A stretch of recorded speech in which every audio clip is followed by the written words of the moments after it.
We conduct the candidate to the senior warden in the West with teaching to advance by 3 regular steps. His feet forming a square, his body erect, facing east.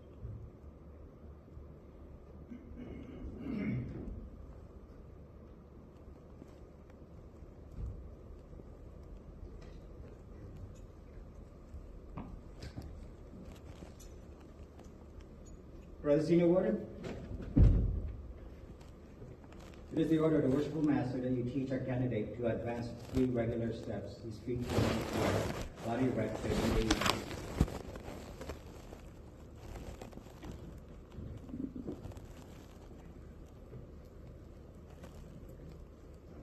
Advance has entered the precious Mason.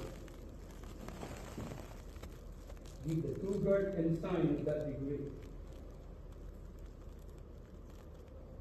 Advance as fellowcraft Mason. Give the true guard and sign of that degree. Advance with your left foot, bringing the heel of the right to the heel of your left.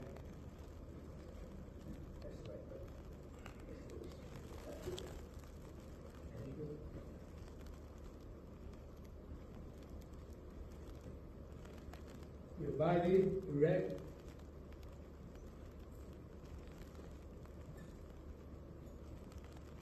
Worshipful Master, the candidate is in order. Brother Jacob Jensen, before we can proceed any further with the ceremony of this degree, it will again be necessary for you to take a solemn obligation, in which you will bind yourself to keep inviolate all secrets of Freemasonry appertaining to the degree of Master Mason. This obligation, I assure you, like those who have already taken, will not interfere with the dignity you owe to God, country, your neighbor, or yourself. It appertains to Freemasonry alone. With this assurance on my part, are you willing to proceed? Yes. And Brother Senior Warden, place the candidate at the altar in due form to take upon himself the solemn obligation of Master Mason, which is by causing him to kneel on his naked knees, his body erect within a square, his hands resting upon the Holy Bible, square and compass. Advance at the altar.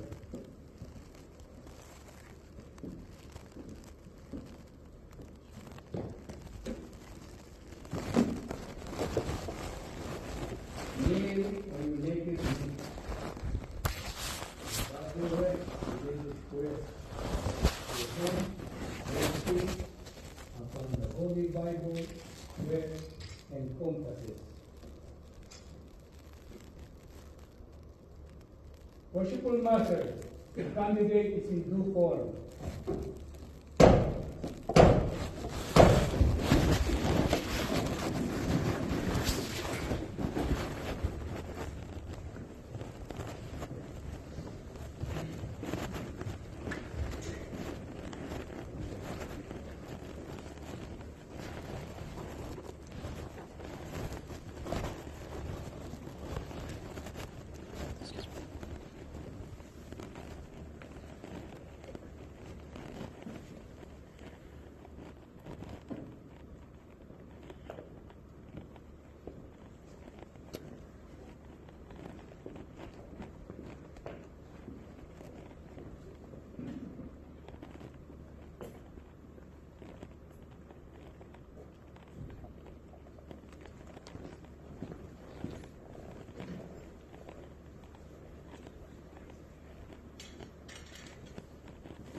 You will say "I," announce your name in full, and in an audible tone of voice, repeat after me.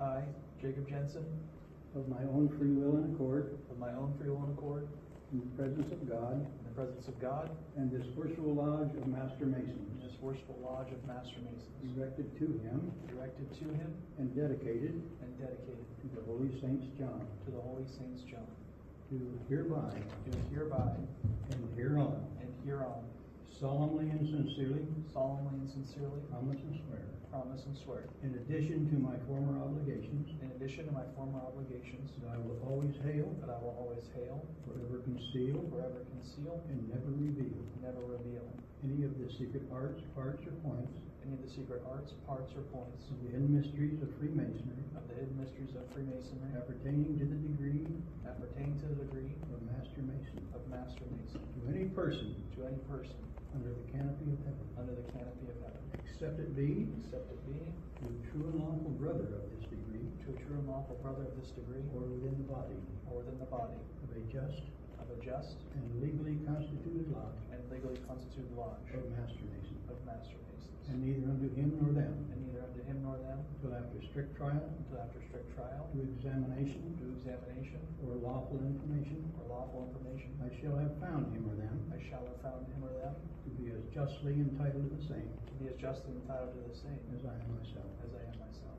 I furthermore promise and swear Furthermore, I promise and swear that I will answer all due signs that I will answer all due signs given me by by the hands of a brother the hands of a brother of this degree, of this degree, and will obey all summons sent me and will obey all summons sent me from within the body from within the body of a just of a just and legally constituted lodge and legally constituted lodge of Master Mason. of Master Masons. If within If within the length of my cable toe. the length of my cable toe. Furthermore, Furthermore, that I will aid and assist that I will aid and assist all distressed, all distressed, worthy brother Master Masons, worthy brother Master their Masons, widows and orphans, their widows and orphans, whithersoever dispersed around the globe, whithersoever dispersed around the globe, so far as I can do so, so far as I can do so, without serious injury without serious injury to myself or family. to myself or family. Furthermore, Furthermore, that I will keep the secrets that I will keep the secrets of a brother Master Mason of a brother Master Mason as my own, as my own, when given to me when given to me in charge as such, in charge as such, murder and treason accepted. murder and treason accepted. Furthermore, Furthermore, stand to I will stand to and abide by and abide by all the laws, rules, and regulations all the laws, rules, and regulations appertaining to the degree appertaining to the degree of Master Mason, of Master Mason and to the lodge and to the lodge of which of which I may be a member, I may be a member, and will maintain and support and will maintain and support the Constitution and edicts the Constitution and edicts of the Grand Lodge, of the Grand Lodge, under which the same may be holden may be holden together with together with the general regulations the general regulations of Freemasonry. of Freemasonry. Furthermore, Furthermore, that I will not be present at that I will not be present at or assist in or assist in the making the making of a woman a Mason, of a woman a Mason, a young man in his non-age, a young man in his non-age, an old man in his dotage, an old man in his dotage, atheist, an atheist, a madman, a madman, or a fool, or a fool, I knowing them to be such. I knowing them to be such. Furthermore, Furthermore, that I will not have Masonic communication that I will not have Masonic communication with an unlawfully made Mason with an unlawfully made Mason or a lawfully made Mason or a lawfully made Mason who is suspended or expelled, who is suspended or expelled, I knowing him to be such. I knowing him to be such. Furthermore, Furthermore, that I will not cheat, wrong, or defraud that I will not cheat, wrong, or defraud a lodge of Master Masons a lodge of Master Masons or a brother of this degree or a brother of this degree out of the value of anything, out of the value of anything, knowingly and intentionally. knowingly and intentionally, Nor will I injure a brother nor will I injure a brother in his person or good name, in his person or good name, but will give him due and timely notice but will give him due and timely good notice of approaching danger, of approaching danger, so far as the same so far as the same may come to my knowledge. may come to my knowledge. Furthermore, Furthermore, that I will not violate the chastity that I will not violate the chastity of a brother Master Mason's wife, of a brother Master Mason's wife, daughter, sister, sister, mother, or widow, mother, or widow, or suffer the same or suffer the same to be done by another, to be done by another, if within my power if within thy power to prevent. to prevent. Furthermore, Furthermore, that I will not give that I will not give the grand hailing sign the grand hailing sign of this degree, of this degree, unless I am in real distress unless I'm in real distress or for instruction. or for instruction. Furthermore, Furthermore, that I will not give the substitute that I will not give thee substitute for the ancient master's word for the ancient master's word in any other manner in any other manner than that in which I may hereafter receive it. I may hereafter receive it. Being It being on the 5 points of fellowship, on the 5 points of fellowship. a low tone of voice, To a low tone of voice, not above my breath. not above my breath. To all this, To all this, I do most solemnly and sincerely I do most solemnly and sincerely promise and swear, promise and swear, with fixed and steady purpose, fixed and steady purpose, to perform the same, to perform the same without equivocation, without equivocation, mental reservation, mental reservation, or secret evasion, or secret evasion, of mind in me, whatever, of mind in me, whatever, finding myself under no less a penalty finding myself under no less a penalty than that of having than that of having my body severed in twain, my body severed in twain.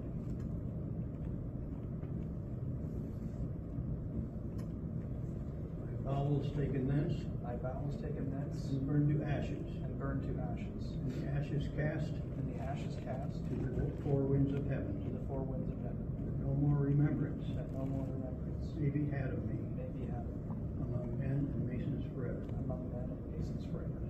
God, So help me God, and keep me and steadfast keep me steadfast in the due observance of this, in the due observance of this, my solemn obligation my solemn obligation as Master Mason. as a master mason.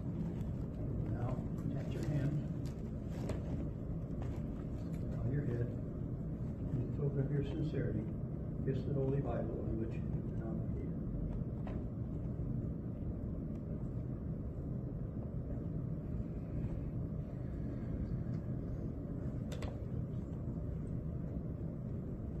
Brother Senior Warden, release the candidate from the capitol, it being 3 times around his naked body is to signify that he is now bound to fraternity by a 3-fold tie.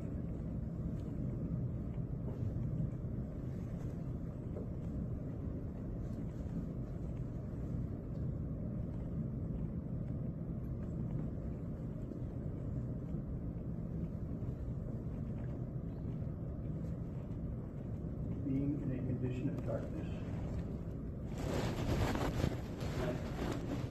Senior Warden, assist me in bringing the candidate from darkness to see the light by which Master Masons work. First objects presented to you are being brought from darkness are the 3 great lights that are Freemason, as before, with this difference. You now observe both points of the compasses, elevated above the square, which is to teach you that you are now about to receive all the light which can be conferred upon you in a lodge of Master Masons. And that you're not to lose sight of this valuable instrument, by which we are taught to circumscribe our desires, keep our passions within due bounds toward all mankind, particularly our brethren in Freemasonry.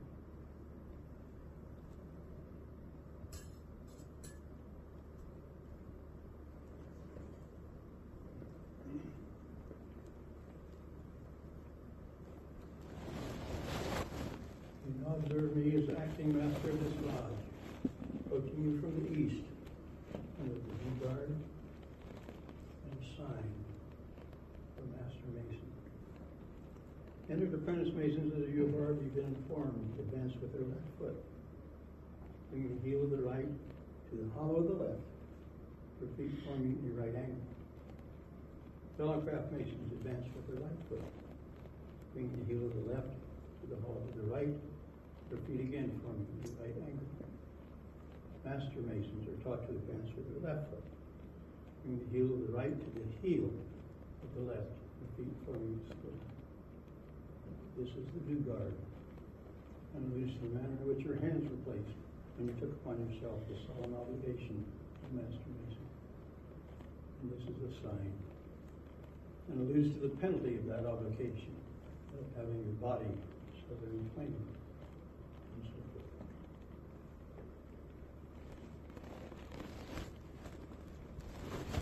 I again take pleasure in extending you my right hand in token of the continuance of the friendship and brotherly love of this lodge, and will invest you with the past grip and word of this degree. This I will do by aid of the Senior Warden for your benefit. Brother Senior, attend.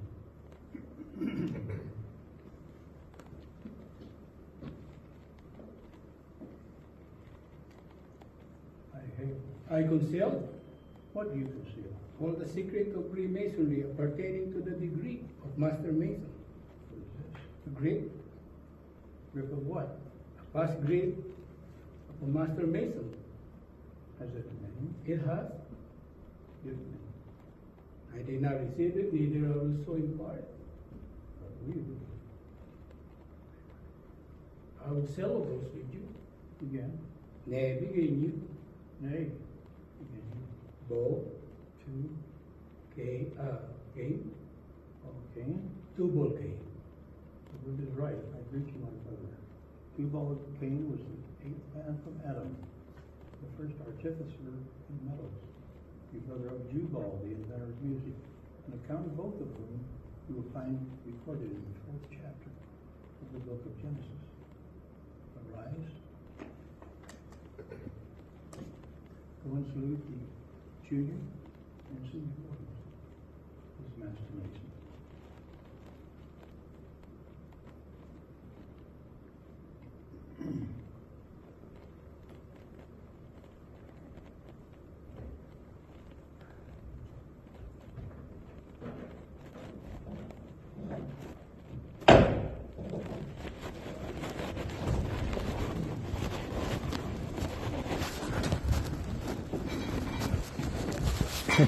Which one is yours? Yeah.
Junior warden. Word's right in the south. Right in the south, Marshal. Where's the senior warden?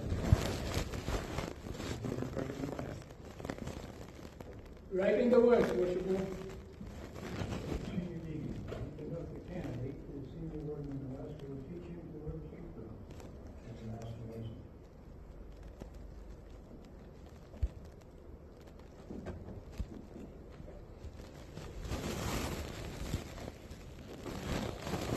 Receiving order. It is the order of the worshipful master to teach a candidate to wear his apron as a Master Mason.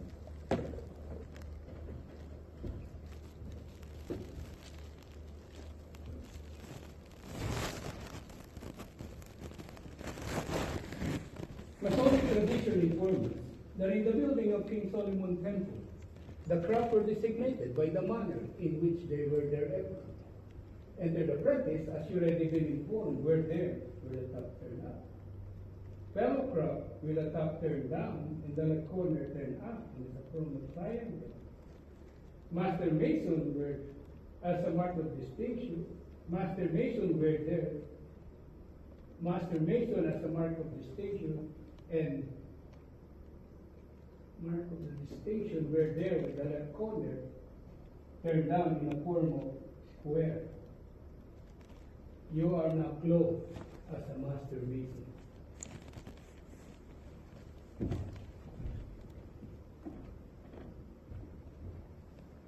You will now be conducted to the worshipful Master in the East for further instruction.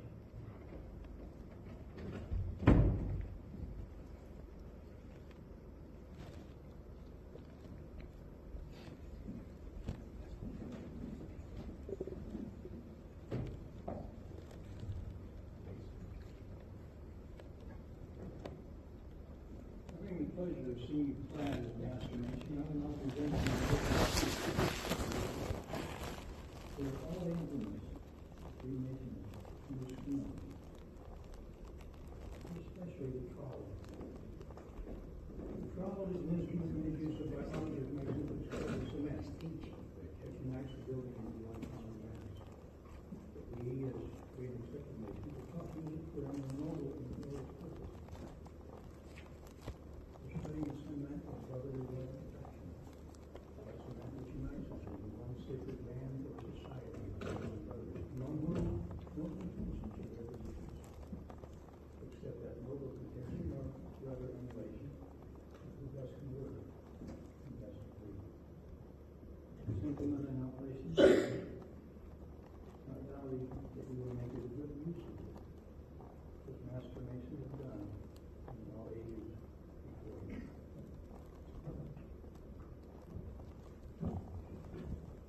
You will be conducted in place which you gain, invested with that for which you were divested, and in time return to life.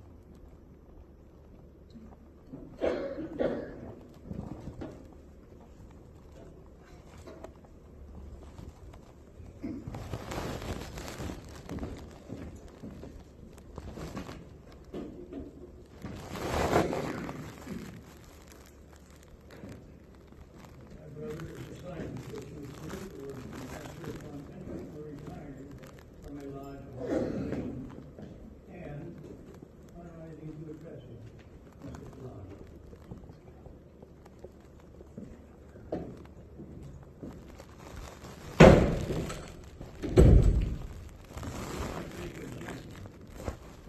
I presume you now consider yourself to be a Master Mason big enough.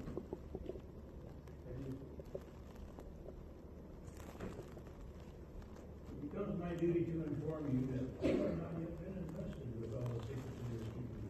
And before you can be, it will be necessary for you to travel. To convince the brothers of the fidelity, and keeping in mind that which has already been entrusted to your care. Brother Senior Deacon, bring the candidate before your meeting.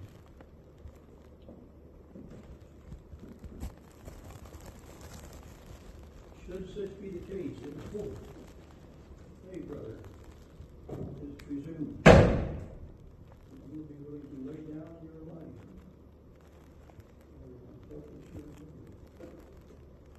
For upon this alone, my brother, depends your preaching the Son of Christ.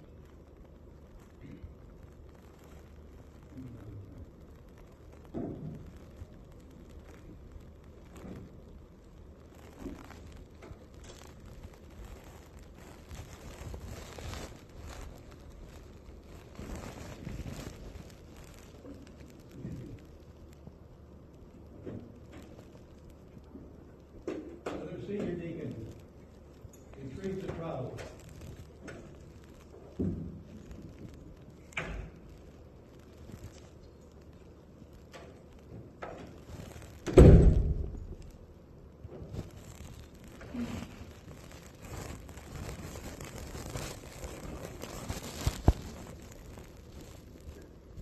And Junior Warden, that is the hour.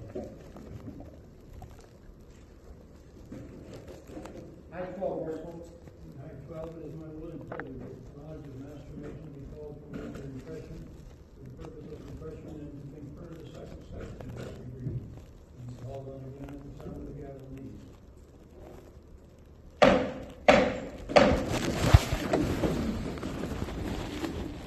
Brethren, in the order of the Worshipful Master, the Lodge of Master Masons will be called from labor to refreshment for purpose of setting up for the second section for a small break.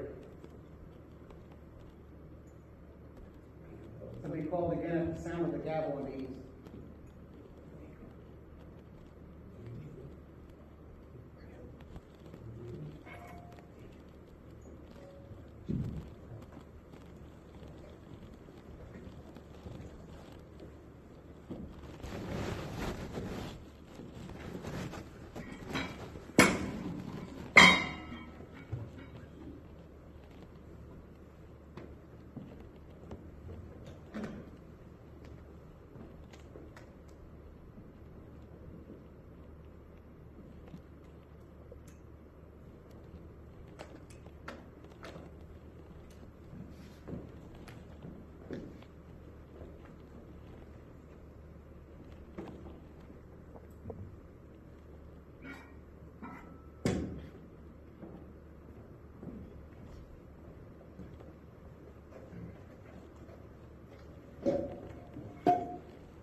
Outside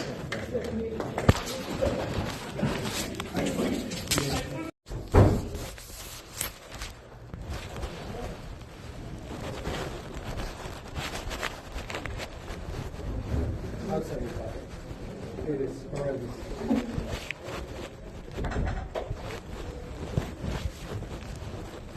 What's your name? Steven, Steven, my name is Diego. it's nice to meet you. Peoria. This is my first day back in probably 6 years. Really? Yeah. Yeah, my work schedule didn't really permit, and now I finally got a promotion, so I'm working a different schedule, and then my buddy wanted to come and meet everyone and get into it, so yeah. Thank you. Just got raised not too long ago here in Peoria. Oh, really? Thanks. Congratulations. I'll see you in there.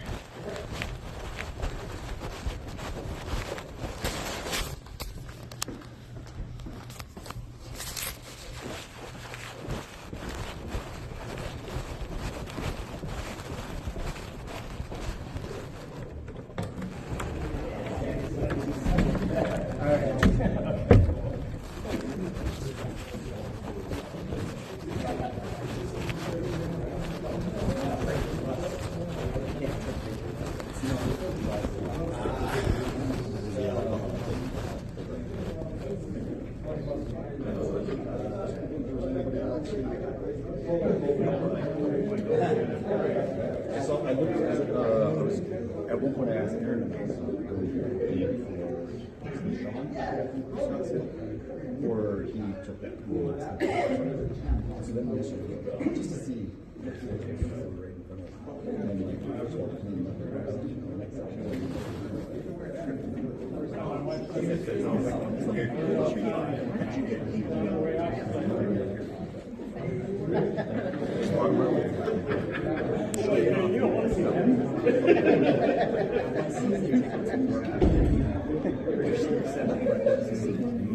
What are you doing all the way over there? Hiding so you don't got to do the left tip?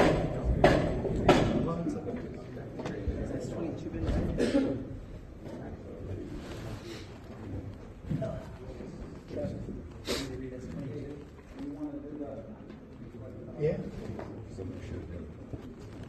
When they do the prayer, nobody says amen or some order G during the prayer. Chris, put your apron on outside the jacket. You know?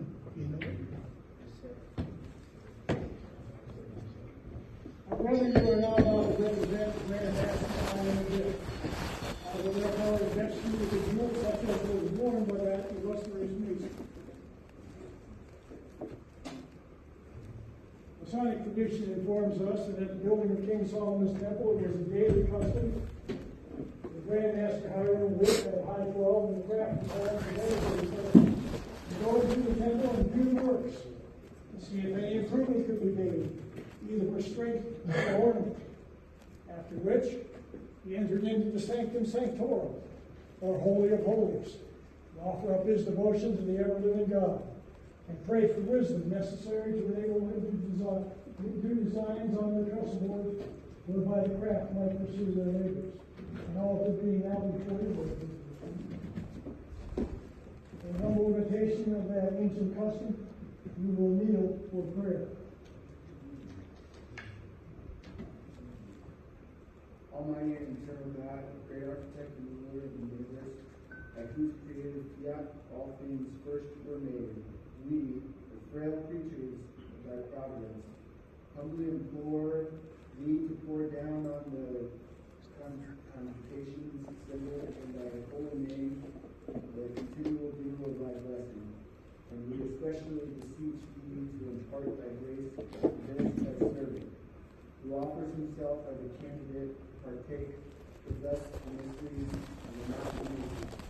Do him with such mercy as the hour of trial and punishment. Pass him safely under the protection of the valley of the shadow of death, and that he may finally rise from the tomb of transgression and shine at the stars forever and ever. Amen. The appointment of class meeting between Master Hiram and Rose, and as usual, bull was about to go out at the south gate. Grandmaster Hiram of Bill. So glad to thus meet you alone. Give me the secrets of a Master Mason. This is no time or place to demand those secrets. Don't talk to me of time or place. Give me the secrets of a Master Mason. When the temple is completed, if found worthy, you'll receive them lawfully as I have. Give me the secrets of a Master Mason, or I will take your life. I cannot. Then die. He then attempted to make his escape out at the east gate. Grandmaster Hiram of Biff, I am glad to meet you thus alone. Give me the secrets of a Master Mason. This is no time or place to demand those secrets. Wait with patience till the temple's completed. Talk not to me of time, place, or patience, but give me the secrets of a Master Mason, or I will take your life. When the temple is completed, if found worthy, you'll receive them lawfully as I have. Give me the secrets of a Master Mason, or I will take your life. The ill becomes you in this rude manner thus to demand those secrets. When the temple is completed, if found worthy, you'll receive them lawfully as I have. Then die. He then attempted to make his escape out at the east gate. Grandmaster Hiram of Bill, I'm glad to meet you thus alone. Give me the secrets of a Master Mason, or I will take your life. This is no time or place to demand those secrets. Talk not to me about time, place, patience, or the completion of the temple. Give me the secrets of a Master Mason, or I will take your life. It behooves you in this rude and violent manner thus to demand those secrets. When the temple is completed, if found worthy, you'll then receive them lawfully as I have. You have passed Jubala Jubalo. Me you cannot pass. My name is Jubalum, well known for my determination of character. What I undertake, that I do. Give me the secrets of a Master Mason instantly, for I will take your life. I will not. What? Still persist? Then die.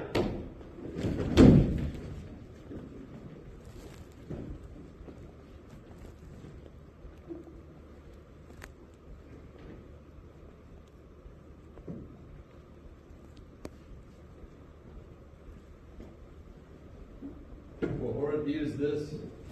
You have slain the Grandmaster Hiram of Bill. Without we have searched. This is no time for reflection. What shall we do with the body? We will bury the village and temple in the low cell. You three will meet again and discuss what to do with it. Agreed.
The horrid deed is done. Here cold and mute, wrapped in the icy clasp of death, the master sleeps. No more the pageantry and pomp of power. No more the crowd of pressed and hurrying to do his deeds and acts. No more the gorgeous temple rising proudly from the hills and beckoning the heavens to rest upon its heavenly clouds. No more will these, his high designs, satisfy. O death untimely, yet O timely death, wrested from life while fresh, his honors clustered round about him. Before the fetid breath of calumny had marred the splendor of his name, or slander smirched the glory of his achievements, he has fallen, yielding up his life None of them break his vow. Surrendering all that the world holds dear. Life, power, riches, everything, yet holding fast his Masonic secret. O rare integrity, O fortitude most grand, to heed in future ages will countless thousands raise their songs of praise and laud his name, who just birth and faith and truth and trust and prayer. Though well kept, his secret stands revealed. I read it thus. The Masonic secret is in these three words contained: truth, honor, fortitude.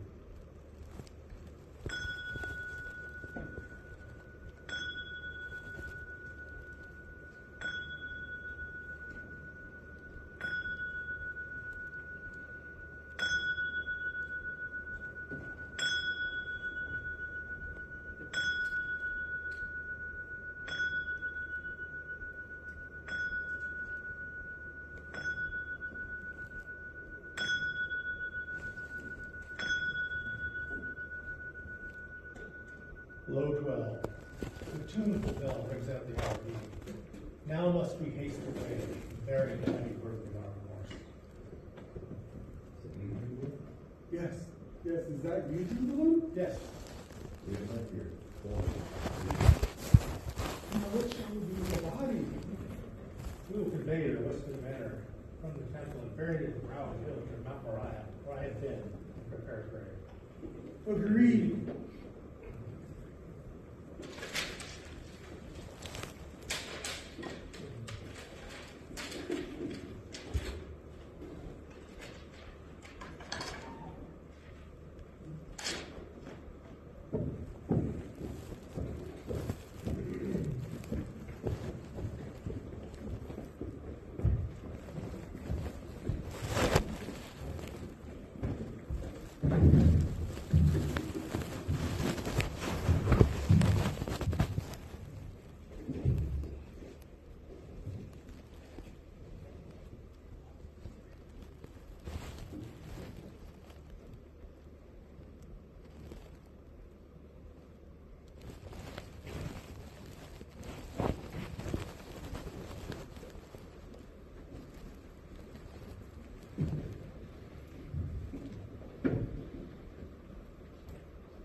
Now what shall we do?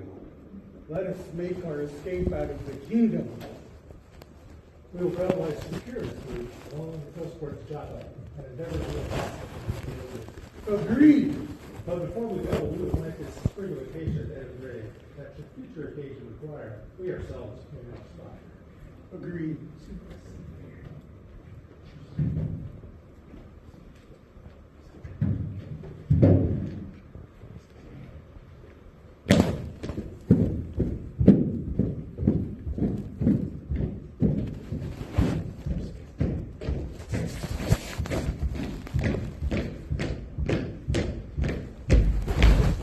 Seafaring man. Let us hail him. Hail, Captain, hail. Hello. Is that your ship yonder? It is. Whither are you bound? To Ethiopia. Do you take passengers? I do. Will you take us? I will, if you have King Solomon's pass. We have no pass, but we have money, and we will pay you your demands. Then you cannot go, for I have strict orders not to take workmen from the temple out of the country unless express permission from King Solomon. What shall we do? Let us turn back into the country. Agreed.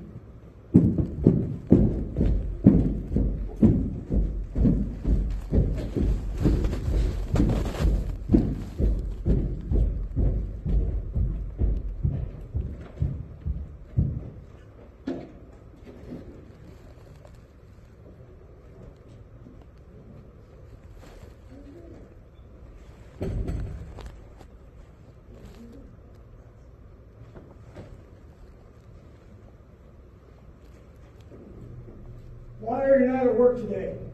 There are no designs upon the chessboard whereby we may pursue our labors. This is strange. Here, the Grand Master of Hiram Abiff may be missing. Hey! Brother Hiram Tire, what's the cause of this confusion in the temple? Most Excellent King Solomon, the Grand Master of Hiram Abiff is missing. Missing? How do you know to be missing? The non designs upon the trust board were by the craftsmen pursue their labor. How long has he been missing? Since yesterday, high 12. That's strange. Here's some accident might have befallen the Grand Master Hiram Abiff. But it might be seriously indisposed. You will order a diligent search made within several apartments of the temple to see if he can be found. Also, have a roll of the workmen. Fellow crafts, attend. You seen the Grand Master Hiram Abiff? You seen the Grand Master Hiram Abiff? Have you? Have you seen it? No. Have you seen the Grand Master Hiram Abiff?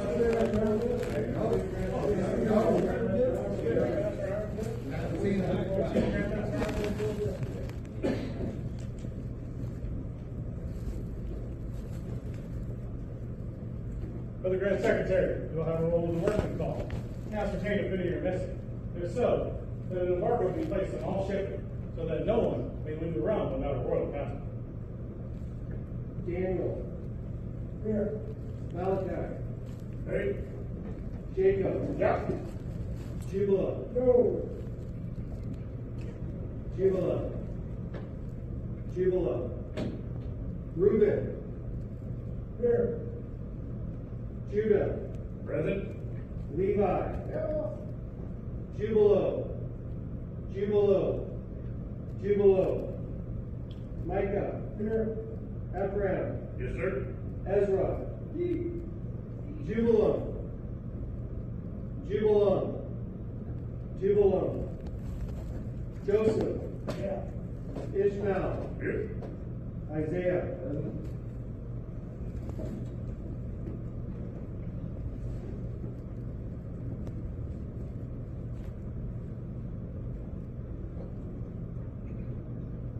Most Excellent King Solomon, we 12 fellowcraft with 3 others, seeing the temple nearing completion and fearing we would be unable to obtain master masons' wages while traveling in foreign countries, entered into a conspiracy to extort from the Grand Master Hiram Abiff secrets of a master mason or take his life. We 12, reflecting with horror on the atrocity of the intended crime, and dreading its evil consequences, have recanted, but fear that the other 3 have persisted in putting the murderous design into execution. We therefore come before you clad in white gloves and aprons in token of our innocence, and we humbly implore your pardon. Fellow crafts, stand aside. Brother Hiram of Tyre, the roll of the workmen have been called, and the 3 appear to be fellowcraft missing. Jubala, Jubalo, and Jubalo, who from the similarity of their names are supposed to be brothers and men of Tyre. Most Excellent King Solomon, orders have been duly obeyed.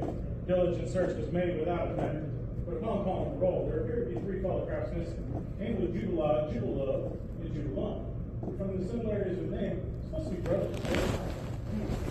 Although I'm retired, there appears before me 12 fellow crafts, clad in white gloves and aprons, who implored my pardon and confessed that they, along with 3 others, had entered into a conspiracy to extort from the Grand Master the secrets of the Master Mason, what they would take his life. They 12, however, reflecting with horror of the atrocity of the intended crime and dreading its evil consequences, had recanted, but feared that the other 3 had persisted on putting the murderous design into execution. You will therefore cause these 12 fellowcrafts to be sent out, 3 north, 3 east, 3 west, and 3 south, in search of the Grand Master Hiram Abiff and the deserters from the temple. Fellowcrafts, attend. Most Excellent King Solomon, the orders have been duly obeyed. Well, which way should we travel?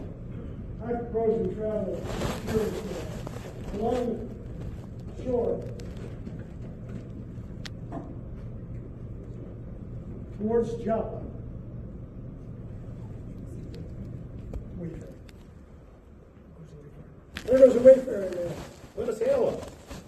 Hey, Hello, ¿cómo está? Have you seen any workmen from the temple pass this way?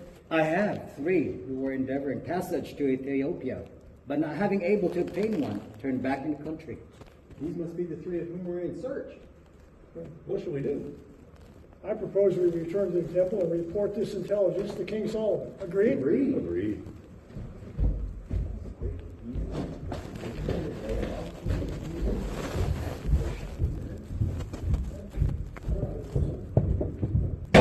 Brother Hyman, what is the cause of this confusion? Most excellent King Solomon, fellow press have returned. Fellow class, I do report. Most excellent King Solomon, we 12 traveled this circuitous route along the coast towards Joppa, had occasionally meet a wayfaring man of whom we inquired if he'd seen any of the workmen pass that way, and he informed us he had. 3 who were endeavoring to gain passage into Ethiopia, but unable to obtain one, they turned back into the country. Brother Hyman, you will cause these fellow crafts to be again sent out in the same directions as before. But, the positive injunction that if they do not find either the Grand Master Hammerbith or the deserters from the temple, they themselves will be deemed the murderers and suffer accordingly. For it may be that not only did they take the life of the Grand Master Hammerbith, but also the life of the supposed deserters, the better to conceal their own guilt. Fellow crafts, attend. Most excellent King Solomon and fellow crafts have again been sent out in accordance with your direction. It is what? Where should we travel now? I propose we travel west of the coast of the temple. Agreed? Agreed.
Several days, and our supplies are nearly exhausted.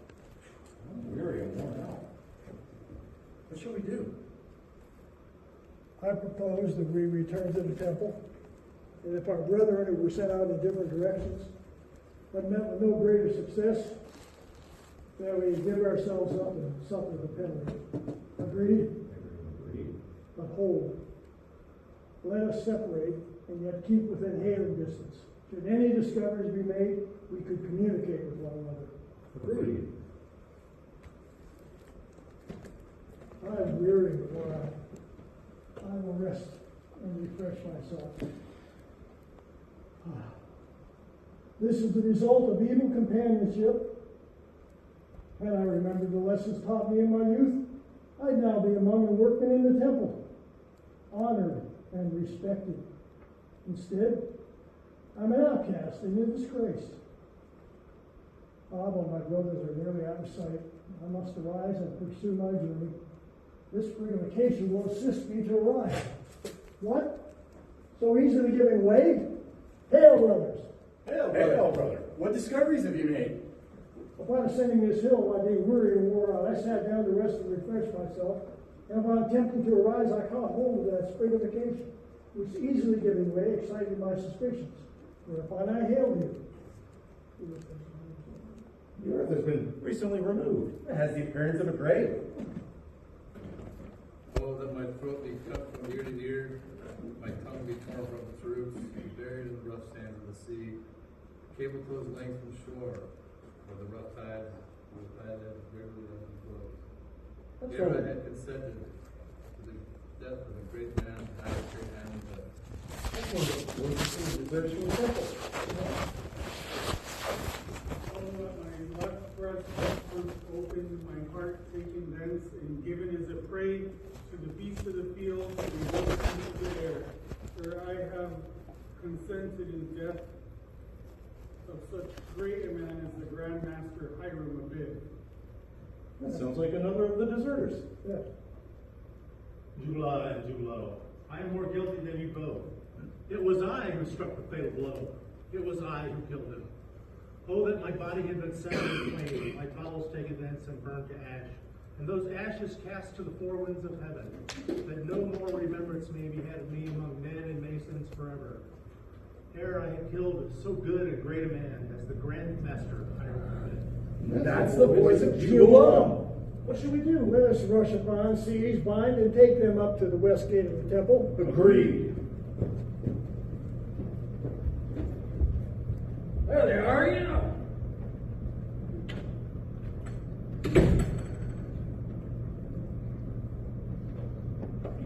All right, get in here. Bring them on. Bring them on.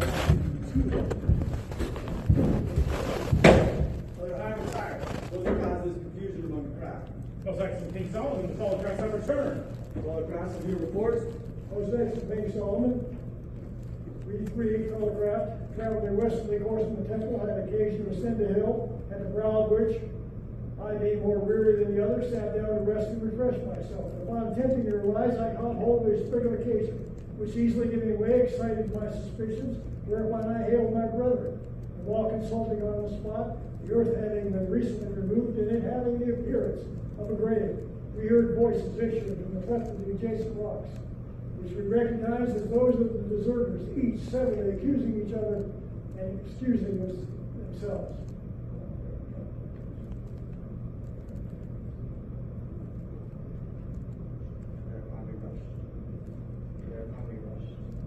Whereupon we rushed upon, seized, bound, and brought them up to the west gate of the temple. Brother Hiram tired. Have them brought before me in the east. Brother Grand Marshal, attend.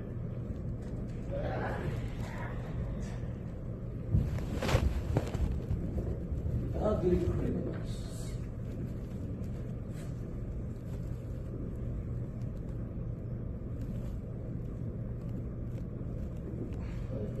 King Solomon. Follow me. Forward, march.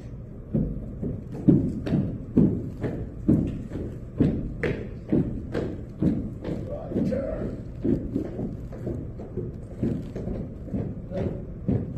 That way.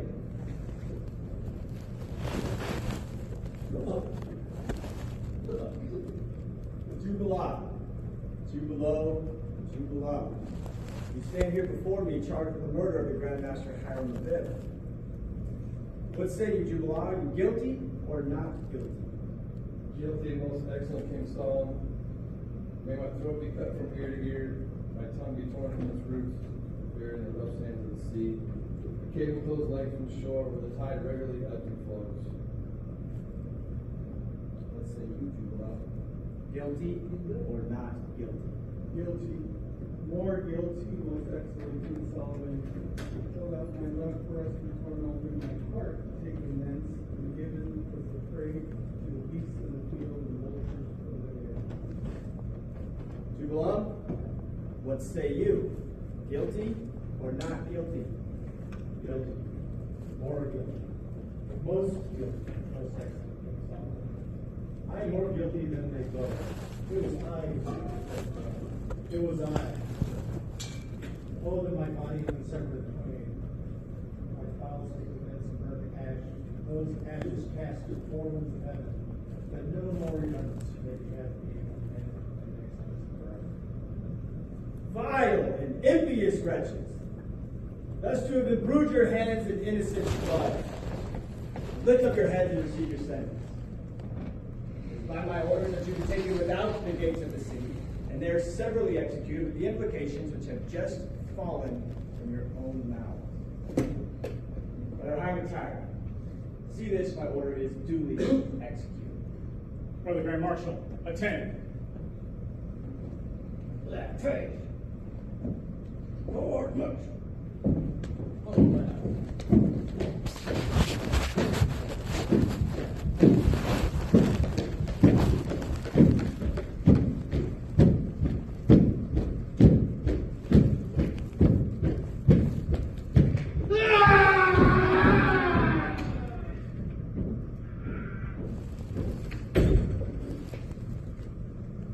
Attacks on King Solomon. Orders have been duly executed.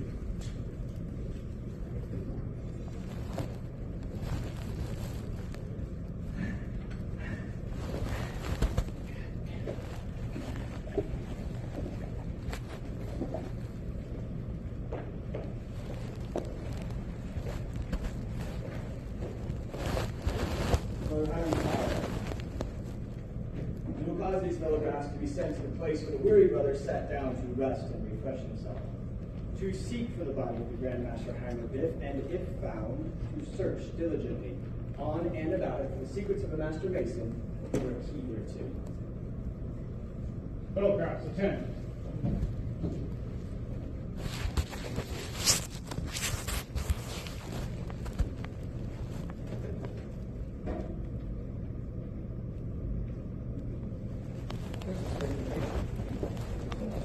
That's the spot. Notice remove the earth.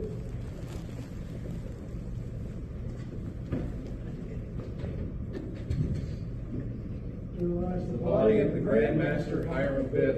There's his jewel. In order to diligent search on it about it. The secrets of the Master Mason are key there too. I can find nothing. Can you? I can find nothing. Can you? I can find nothing. What shall we do? Let us remove the jewel, turn, and report. Agreed? Agreed. Behold, let us first take the dimensions of the grave. It is dug due east and west, and 6 feet in depth. Now let us return and report. Agreed.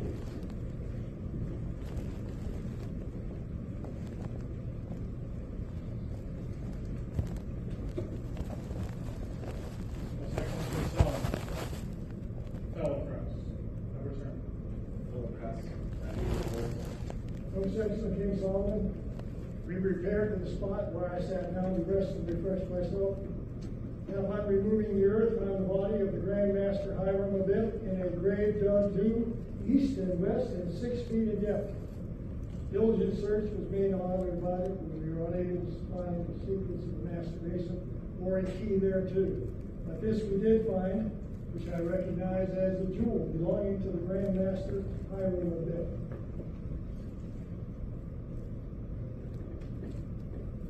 Then the Master's word is lost.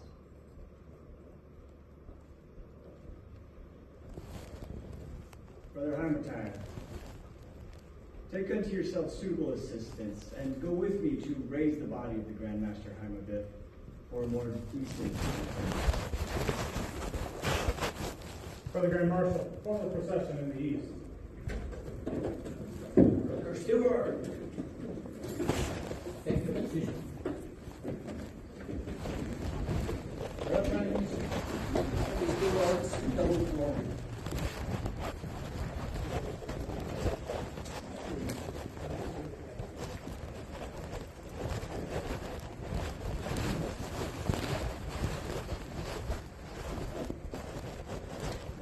Need a junior again.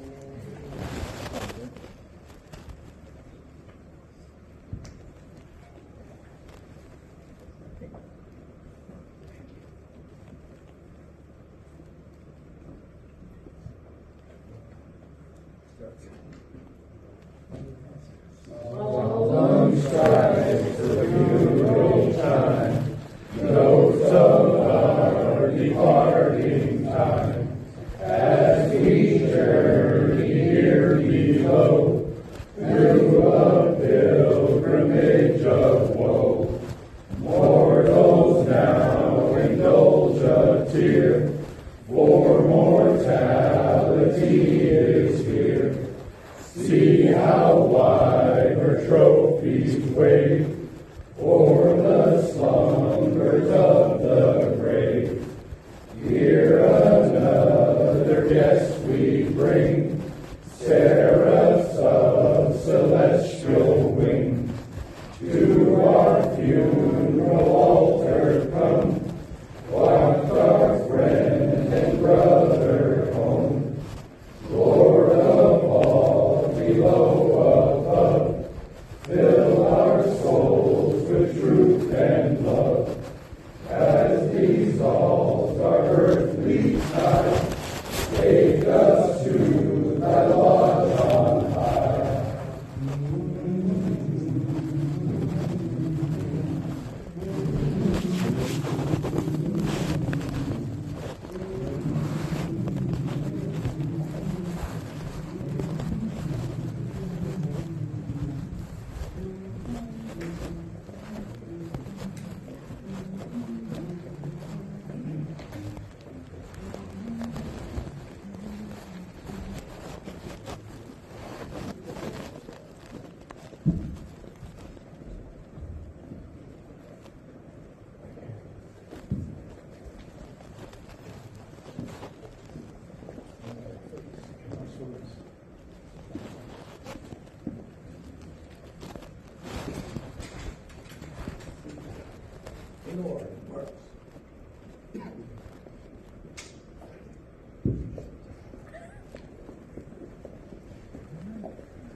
O Lord my God, O Lord my God, O Lord my God, is there no help for the widow's son? Brother Hamitire, you will raise the body by the grip of an inner Freemason.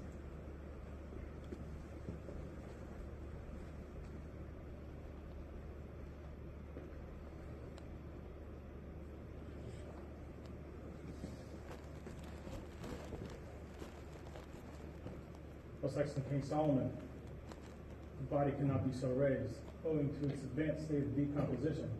It having been dead 15 days, skin slips from the flesh. Then you will endeavor to raise the body by the true grip of a fellow craft.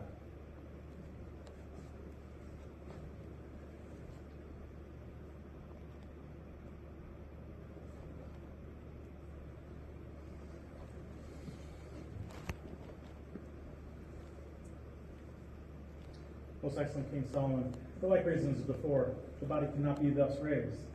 The flesh cleaves from the bone. Brother Hamitire, what shall we do? Let us pray. Brethren, let us pray. O God, knowest our down sittings and our uprisings, and our understandest our thoughts afar off. Shield and defend us from the evil intentions of our enemies, and support us under the trials and afflictions which we are destined to endure while traveling through this vale of tears. Man that is born of woman is of few days and full of trouble. He cometh forth as a flower and is cut down. He fleeth as well as a shadow and continued not. Seeing that his days are determined, the number of his months is with thee. Thou hast appointed his bounds that he cannot pass. Turn from him that he may rest till he shall accomplish his day. For there is hope of a tree, if it be cut down, that it will sprout again, and that the tender branch therefore will not cease. But man dieth and wasteth away. Yeah, man giveth up the ghost, and where is he? As the waters fail from the sea, and the flood decayeth and drieth up, so man lieth down and riseth not up, till the heavens shall be no more. Yet, O Lord, have compassion on the children of thy creation, and minister them comfort in the time of trouble, and save them with everlasting salvation. Amen. So it be. Brother Heimer, your counsel is good and timely. Nations should ever remember that when human strength and wisdom fail, we are to find assistance through the medium of prayer. My mind is now clear. Although the skin slips from the flesh and the flesh clings from the bone, there is yet still strength in the lion of the tribe of Judah. The body shall be raised on the 5 points of fellowship, and the first words spoken or uttered after the body is raised will be the substitute for the ancient master's word until future generations discover right.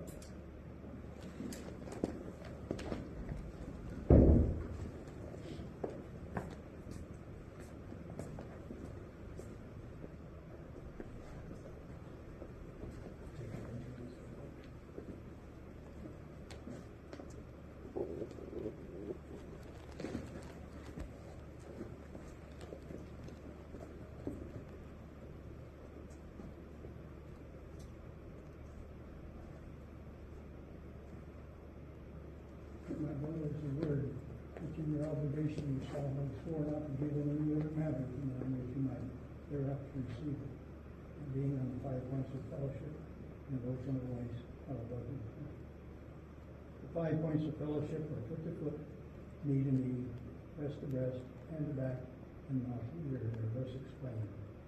Foot to foot, he knows that you will not hesitate to go and foot out of your way to serve your worthy brother Master Mason. Knee to knee, bring your devotion to the living God. And remember the welfare of the brother Master Mason. Breast to breast, that you will keep the secrets of the brother Master Mason as your own, and given to you in charge for such word and truth accepted. Hand to back, that you will ever be ready to stretch forth a helping hand, raise a fallen brother. And mouth to ear, that you will whisper the counsel of his ear, gently admonish him of his error, and in his friendly manner, and ever bring about reformation. You will get him to go on 5 points of fellowship, and you benefit good. Knee to knee, breast to breast, and back, mouth to ear.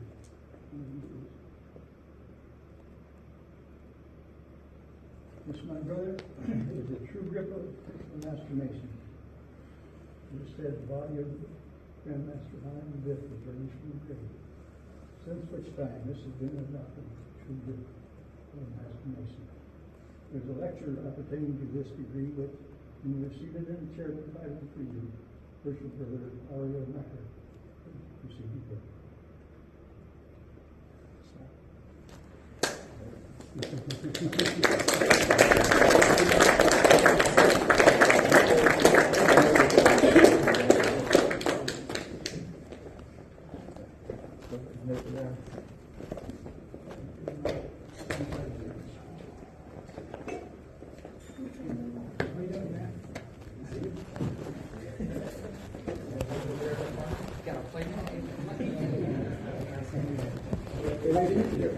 That's right.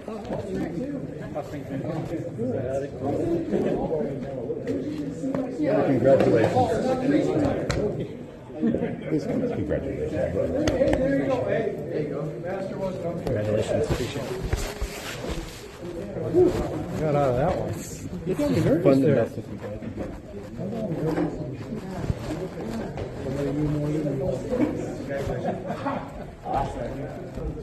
See you next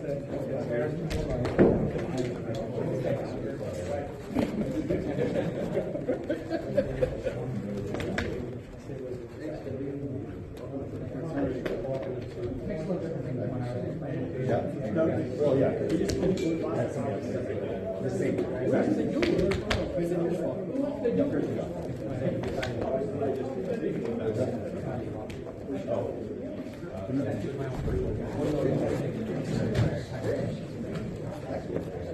Who got the jewel? You're doing it straight, right? I got one. No, the jewel. Good.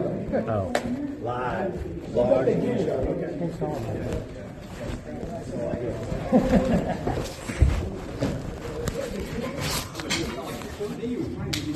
No.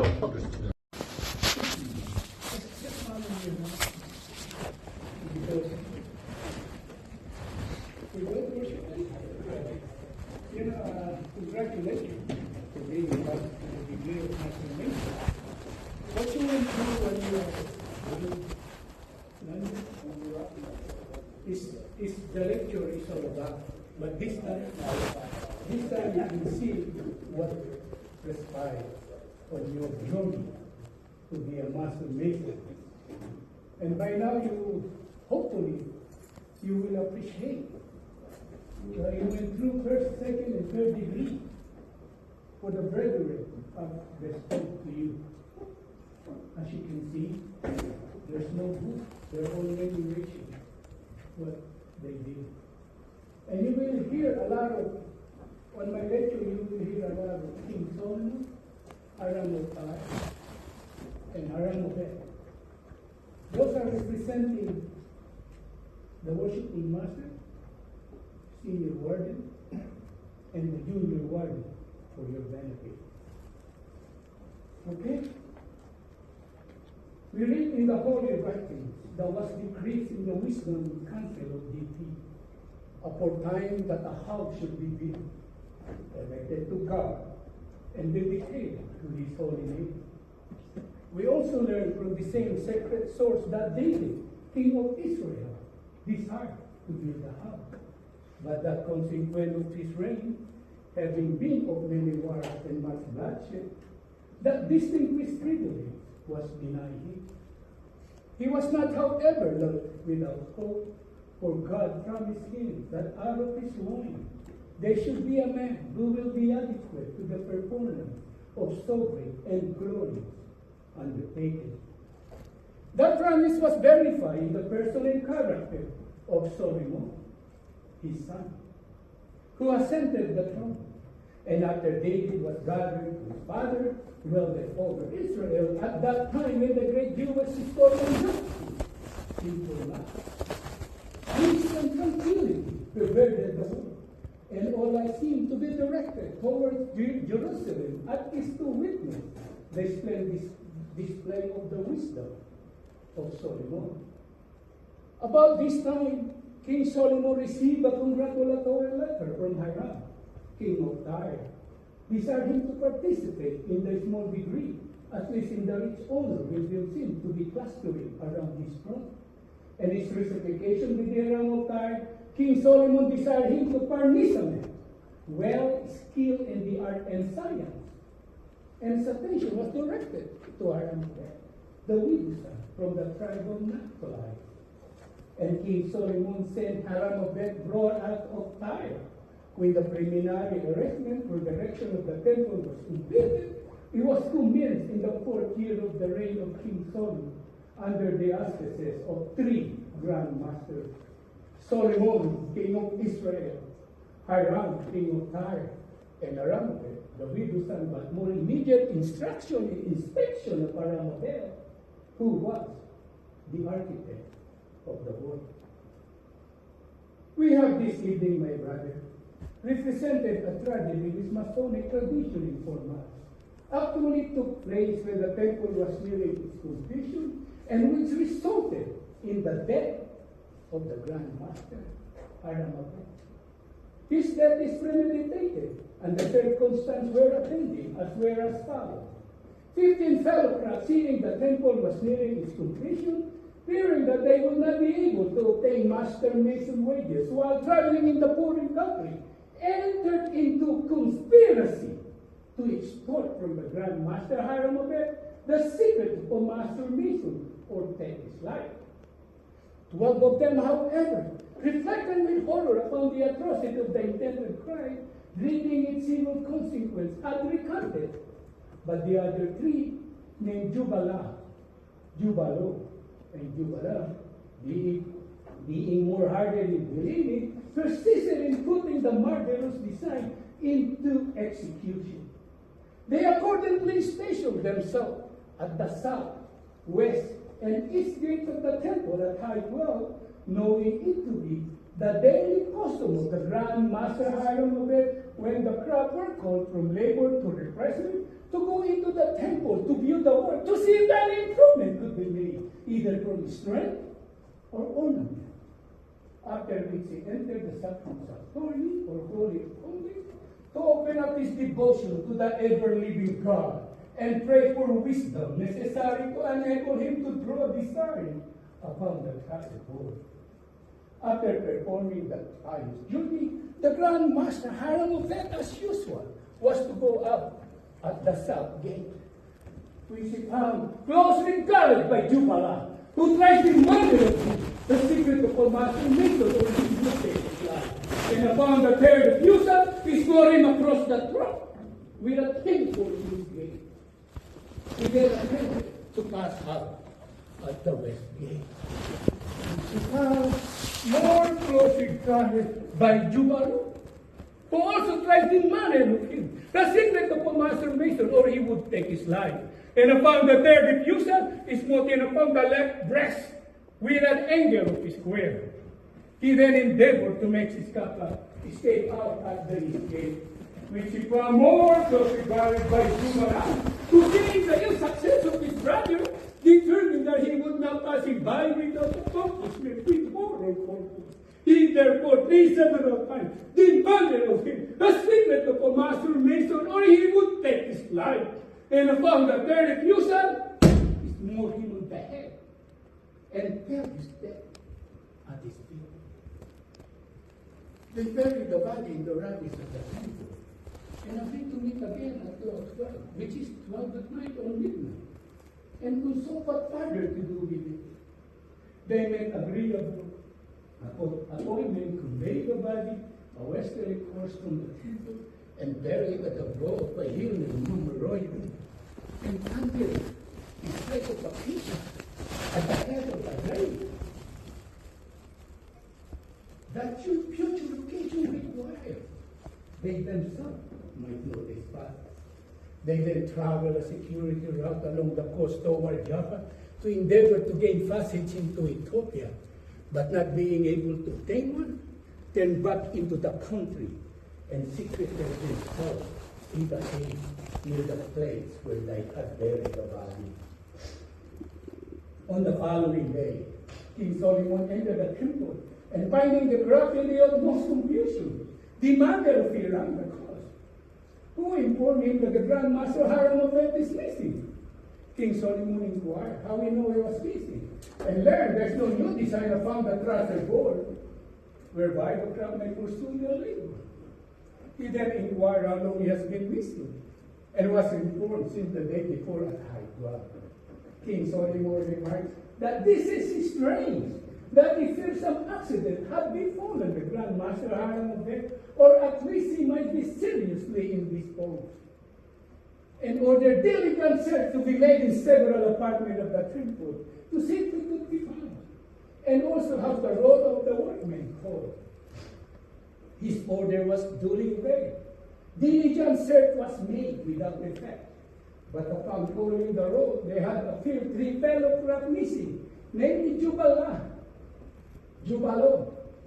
and Jubalam. Being the similarity of their name, they're supposed to be brothers and men of Tyre.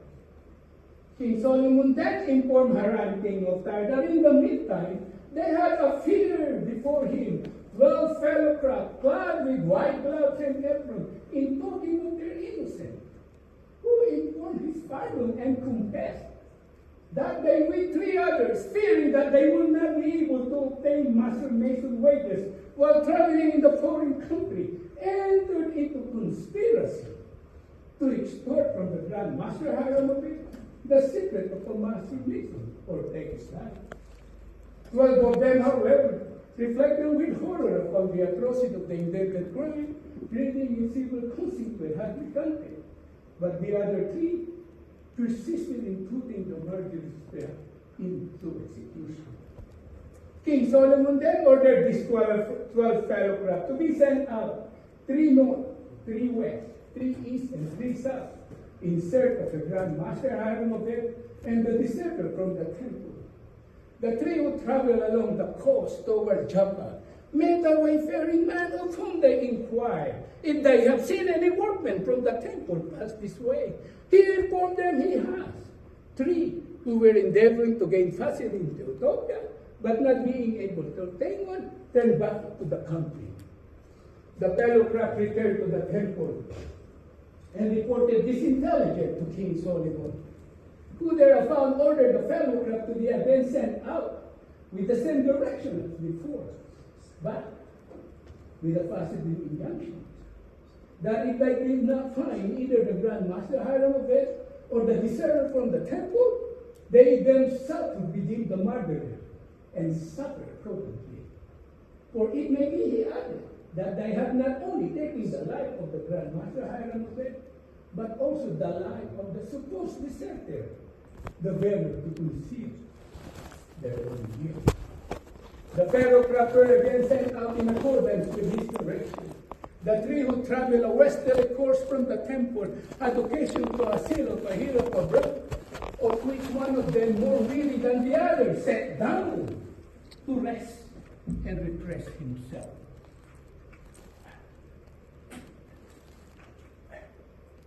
While attempting to arise, got a hold of his spray of acacia, and easily giving away, excited his suspicion, whereupon he held his brother. Upon consulting the spot, the earth having been recently removed, and his appearance of the grave, they heard exclamation issuing from the table they guessed in front, which they recognized as the voice of the deserter, severely accusing themselves and excusing each other.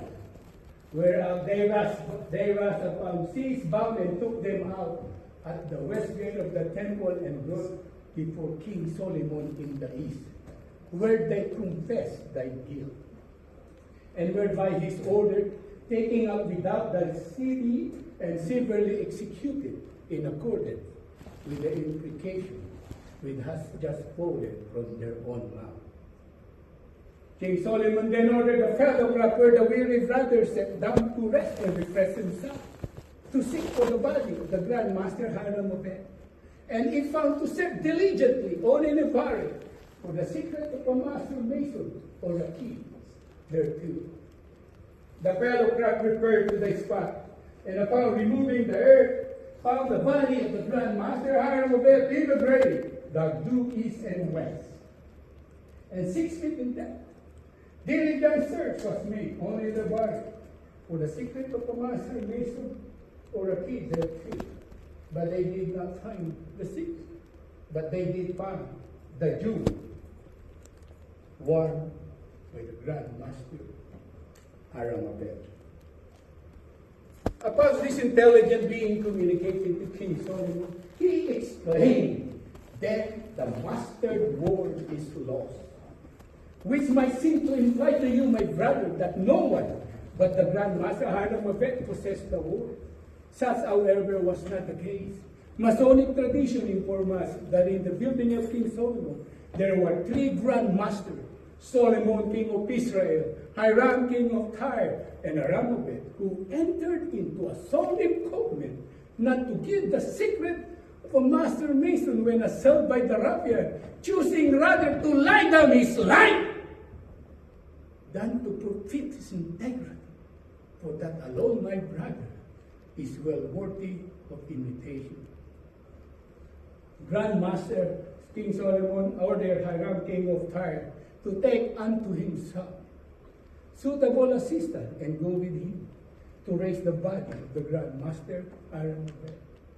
And upon arriving the grave, they thrice raised their head. "O Lord my God! O Lord my God! O Lord my God!" Since, my brother, this has been adopted as a grand hailing sign of a master mason, which you are never to give, unless you are in real distress or for instruction. And when you see this sign is given, you are to regard the person giving it as a master mason in distress, and it will be your indispensable duty to relieve him so far as you can do so without serious injury to yourself or family. In addition to the word accompanying with the sign, this word may be used when you cannot. There's no help for a widow's son. There's no help for a widow's son, which is also a signal of distress to be given when the sign cannot be seen, and to which you are to pay like attention. King Solomon then ordered Hiram, king of Tyre, to raise the body by the grip of enter the apprentice mason. But it was informed the body could not be thus raised, owing to its advanced state of decomposition. It having been dead for 15 days. The flesh flipped from the bone. King Solomon then ordered Hiram, king of Tyre, to endeavor to raise the body by the true grip of fellowcraft. But for like reason as before, the body could not be thus raised. The flesh flipped from the bone. And King Solomon exclaimed, then it should be raised by the strong grip of the lion's paw and on the 5 points of the fellowship. And the first word is spoken or uttered after the body is thus raised should be the substitute for the ancient mastered word until the future generation discover the right. Thus, my brother, was the body of the Grand Master Hiram, raised from the grave, conveyed to the temple and buried, which made 3 times. First in the rabbis of the temple by the Raphael, second of the hill of the Mount Moriah by the same, lastly in their Saptorium, or Holy of Holies, where Masonic tradition informs us, there was erected to his memory a marble monument consisting of a beautiful column broken by its standing virgin weeping, an open book before her, the sprig of acacia in her right hand, the urn in the left hand, and time patiently unfolding the ringlets of her hair. The broken column denotes the untimely death of the Grand Master Hiram. The virgin weeping, the unfinished state of the temple. The book opened before her, that the memory of his many virtues is recorded in every Mason's heart. The sprig of acacia in her right hand, the early discovery of his grave, the urn in the left hand, that the ashes of this distinguished and exemplary Masons are faithfully deposited. And time patiently unfolding the ringlets of her hair denotes that time, patience, and perseverance will complete all things. This, my brother, concludes the first section of this lecture of this degree. They have a second section. When I have sipped my water, I will continue to give.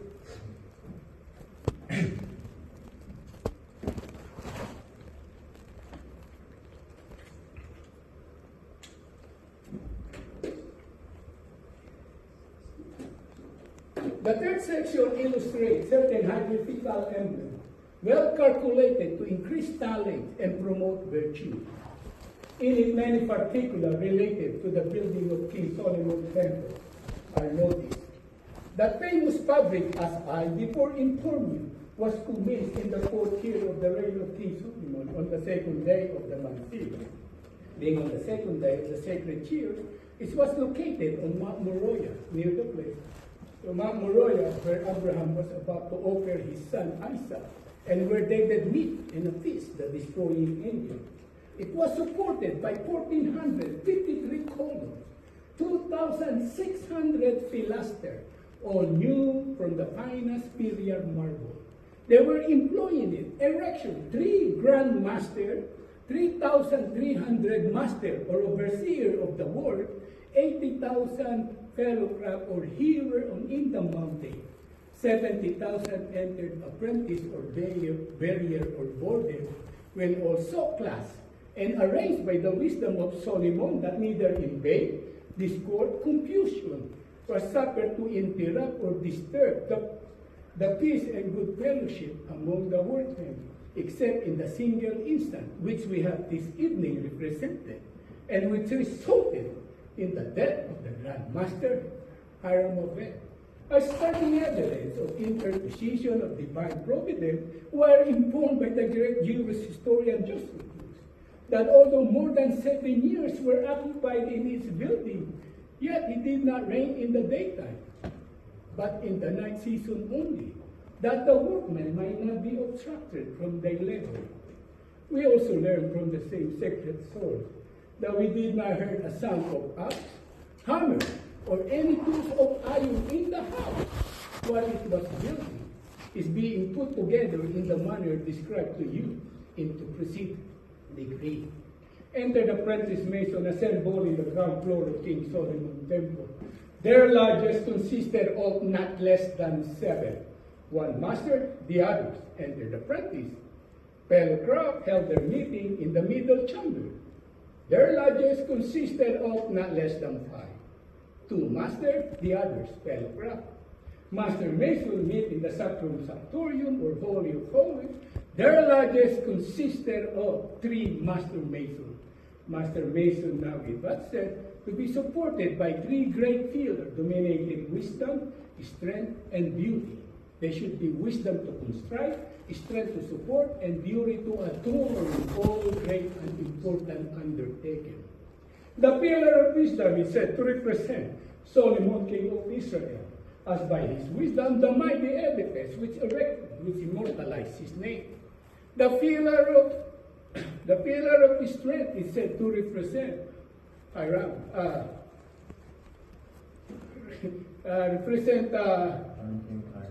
King Hiram, king of Tyre, who made an engagement to King Solomon to pay the crowd their wages if any be due, that none may go away dissatisfied. Harmony being the strength and support of all society, especially of ours. And the pillar of beauty is said to represent Hiram, the widow's son. But his duty it was to call the crowd from labor to refreshment and high clothes, where is the beauty and glory of the day. The hieroglyphical emblem explained of this decree are the three set, the cup of incense, the beehive, and the book of constitution guarded by the tailor's sword. The swords pointing at the naked heart, and all-seeing eyes, the anchor and the ark, the 47th problem of the Euclid, the hourglass of the sin.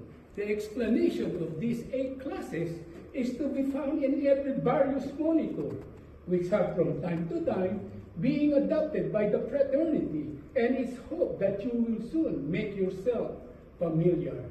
The 9th or last class is not meritorial, being competent to the repository of 8 breaths.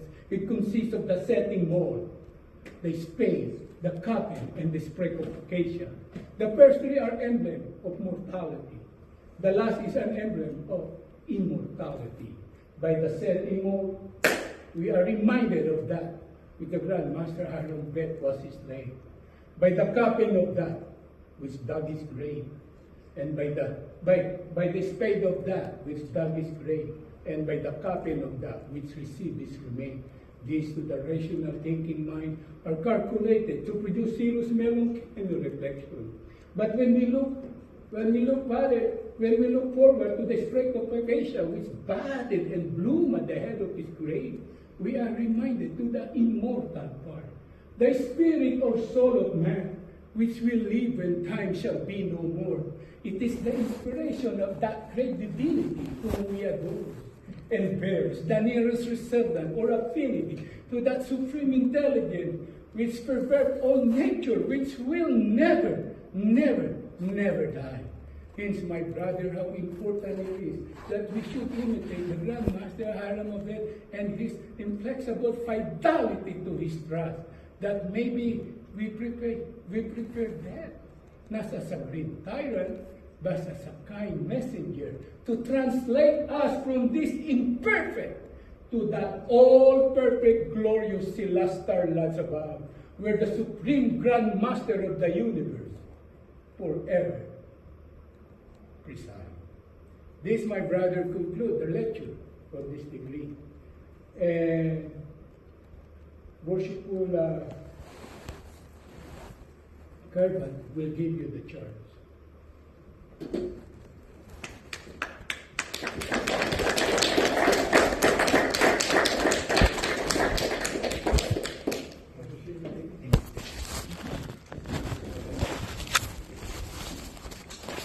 I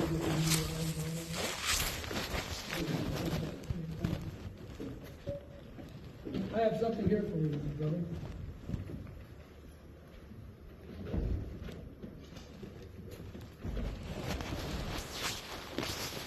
My brother, it is my pleasant duty to present to you your own volume of sacred that great life and mission. Before doing so, however, I have certain observations to make concerning this holy book, and this your third degree, to which I trust you will pay strict attention. The Holy Bible is commonly thought of as one book because it has a front and a back cover. However, it's a library of 66 books, 39 of which are found in the Old Testament and 27 in the New Testament. These books represent the sacred literature of the Hebrew race and are the product of many centuries of varied authorship and subject matter. They combine law, history, poetry, philosophy, biography, ethics, and the revelation of the divine truth and light. Diverse as the subject and authors are, remote as the legend types and styles of expression are, the intelligent reader discovers an ever-increasing purpose running through the pages like a silver thread through a darker fabric. Veritable flashes of truth and light reveal the true character and mind of God and his never-failing love towards all mankind. The Holy Bible is the world's supreme record of man's experience with faith. It is the Mason's trestle board in character building. That important duty to which you have dedicated yourself this evening and have been emblematically presented the tools of this degree. In this holy book are laid down the principles for correct living. Its great men loom large upon the background of world history. They lived, they fought, they loved, they sinned, they repented. And they have left behind them here in this holy book the testimony that the keeping of God's law and the doing of God's will are the only things in this life worth living for. We need to know our Bible, to learn its precepts, to reverence it as our great book friend. And my brother, that your feet may not stumble, and that your pathway through light may be well lighted. Your brethren of this lodge have commissioned me to place in your hands this evening your own volume of sacred law, that great Masonic light, on which you took all three of your obligations, with the prayer that it may indeed be a lamp unto your feet and a light unto your path. We bid you read it frequently, carefully, and thoroughly, and urge you to use it as a guide in your earnest effort to become a better man and a better Mason. A credit to this lodge in particular, and an asset to the community wherein you may at any time reside. My brother, this is your guidebook for building your spiritual temple. That edifice within you over which you are the architect of your very own soul. That soul that was so eloquently represented this evening by Grand Master Hiram V, and you, yes you, representing him. Despite the guidance so beautifully woven throughout this book, and because we are all human, there may be times in a man's life, or your life, where the pressures or drama of life leads him astray. So far astray that his spiritual temple begins to suffer or crumble under those pressures. So what do you do when you see or are aware of a brother downtrodden, suffering from the pressures of life? Or, if you are the one suffering, what are your expectations? Tonight, you are admonished that you will unselfishly go on foot and out of your way to aid and succor a needy brother. That you will ever remember a brother's welfare as well as your own in all your applications to deity. That you will keep in your breast a brother's secrets. That you will be ever ready to stretch forth your hands to aid and support a falling brother. And that you will ever whisper good counsel in the ear of a brother, and in the most friendly manner remind him of his errors and endeavor to aid in his reformation, and will give him due and timely notice that he may ward off all approaching danger. My brother, we are the architects of our own souls. The strength of our spiritual temples comes from our being the masters of our own souls, and from the guidance offered from within this lodge and that great light in masonry. Congratulations, my brother.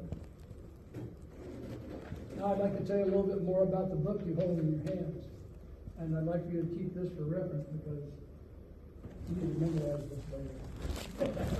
The front of this Bible contains a title page, and in there you will find the signatures of the officers of Peoria Lodge number 31. And on the following page, you will find the signatures of all the brothers present here this evening.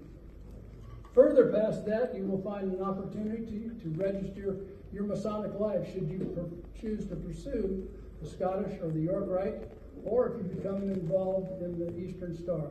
All those pages are set aside for you for keeping a record, as well as the genealogy of your family to be able to pass on to future ages. Congratulations and enjoy that book.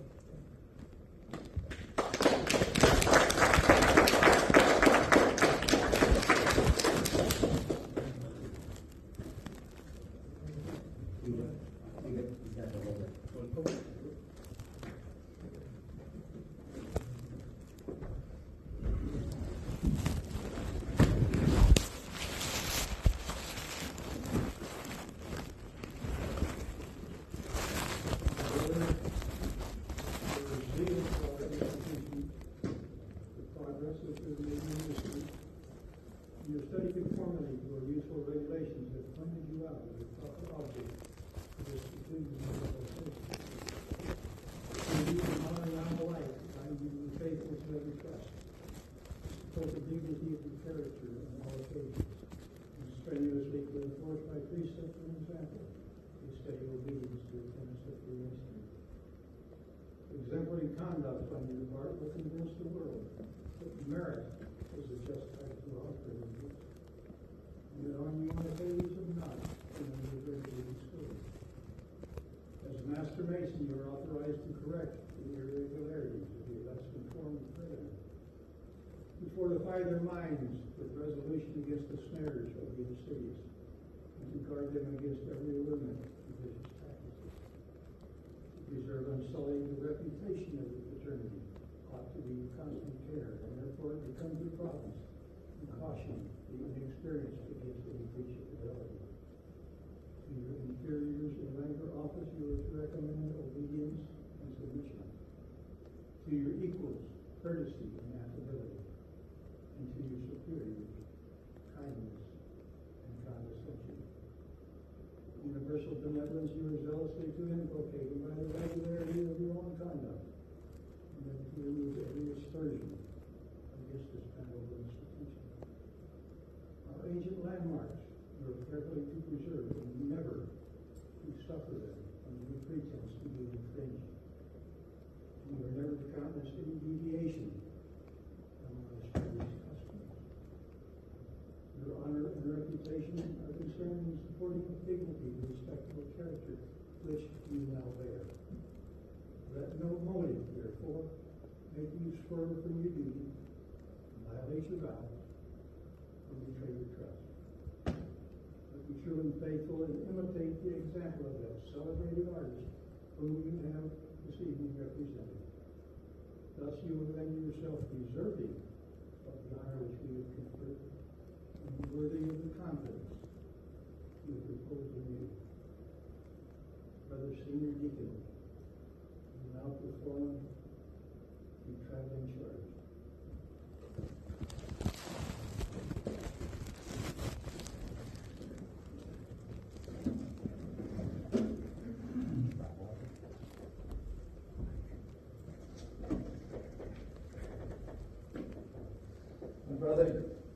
Jacob, the particular reason you have chosen to become a member of this brethren of the Lord is only known to yourself. It must have been the prompting of vital curiosity, without being truth. Now, we will satisfy. It must have been because of a relative or a close friend, Mr. Mason, and has expressed the desires for you to become one too, and follow in their footsteps. That being true, it is not only an honor to yourself, but an honor to fraternity as well. Oh, my brother, in Mason's lodge with darkened eyes, with fable to about me, I swear to hail all districts that Mason's price and Mason's keep. All secrets whispered low. All words they speak, all things they do, in the satanic copy. On yonder book, that all they took. Will I break it? Never. Stand by this, and this, and this, forever and forever. I swear to answer and obey all summons sent me duly, by brother's hand or lodge array. I swear I'll never stray from the ancient laws and rules that bound Freemason and days renowned, but will observe them truly. On yonder book, that oath I took. Will I break them? Never. But stand by this, and this, and this, forever and forever. I swear to lead with generous care all those in sorrow hidden, a brother on the darkened square, the mourners with disheveled hair, the orphans doomed, alas, to stray, upon a rough and rugged way, while tears gush forth unbidden. And guess what? On yonder book, that oath I took. Will I break them? Never. Stand by this, and this, and this, forever and forever. I swear to deal in honesty with each true heart around me, that honor right could ever be. Unbroken bond to win him or me. No wrong, no guilt, no cruel fraud should ever break that sacred cord by which my vows have bound me. On yonder book, that oath I took. Will I break them? Never. Stand by this, and this, and this, forever and forever. I swore the portals close to guard of the Masonic temple, to rid the quarries of their love, to build each mystic waltz across, with body perfect, a bright heart, and mind mature in moral laws, in precepts and in examples. Guess what? On yonder book, that oath I took. Will I break it? Never. Stand by this, and this, and this, forever and forever. That's where the chastity close to God of Mason's widow, wife or child, his mother or sister defiled. To them I pledge a brother's love. By him who rules the lodge above, to be a true defender. On yonder book, that oath I took. Will I break it? Never. Stand by this, and this, and this. My brother Jacob, these are your vows. Be they you cares, and may such aid be given, in answer to your earnest prayers, that you may ever do or dare all that God's gracious laws enjoin, so that when evening shades decline, you may be found in heaven. With me, on yonder book, that oath I took. Will I break them? Never. Stand by this, and this, and this,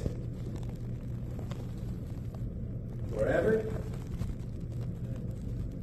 Congratulations.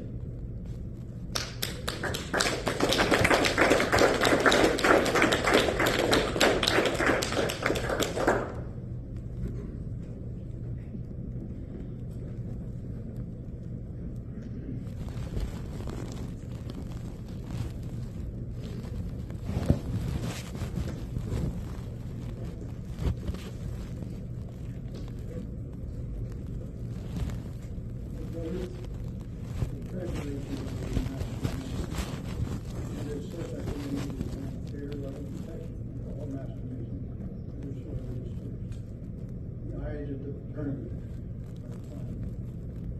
Faithful, true, and just. And is the whole world becoming a master mason. You will become a better man.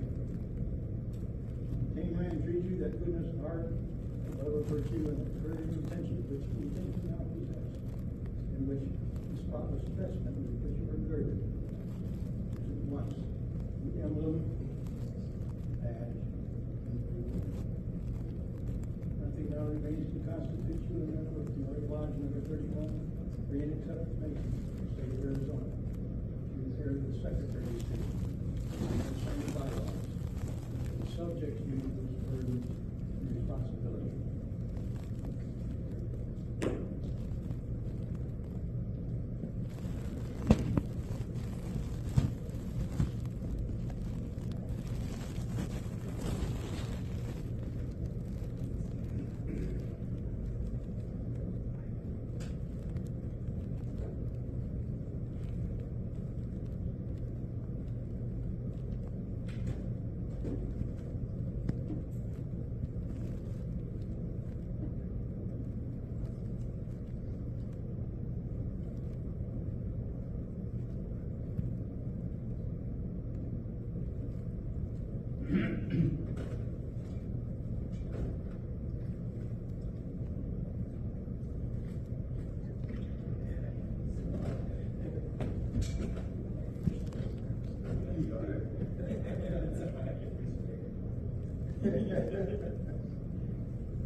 My brother, stand before the altar of Freemason, on which is always placed the Holy Bible, square, and compasses.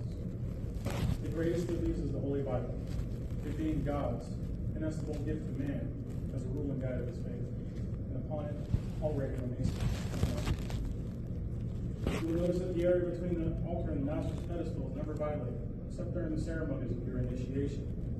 This is signified that no man can have the wisdom to rule and govern his lodge unless the light which emanates from this great book shines upon him without blemish. Ballots. In the article of furniture worthy of the place upon the altar.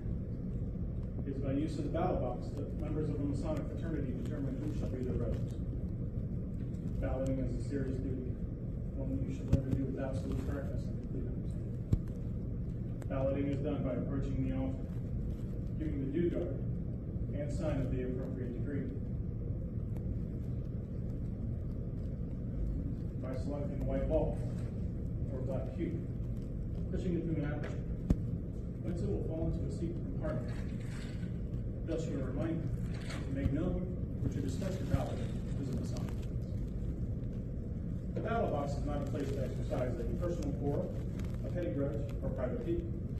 You alone determine the qualifications of the candidate. Bearing in mind that the Masonic fraternity is not an institution to make inferior than good, rather, an institution to make good make better. Should there be any doubt in your mind regarding the qualifications of the candidate, you will give your odds to that doubt. You can't say make it. Remember that one man can do the fraternity more harm than 100 good men can overcome. So cast your ballot without fear, favor, or prejudice. Remember that white balls are left. All it takes is one black ball, Q, to reject. Look both of your ballot. Both have good reasons.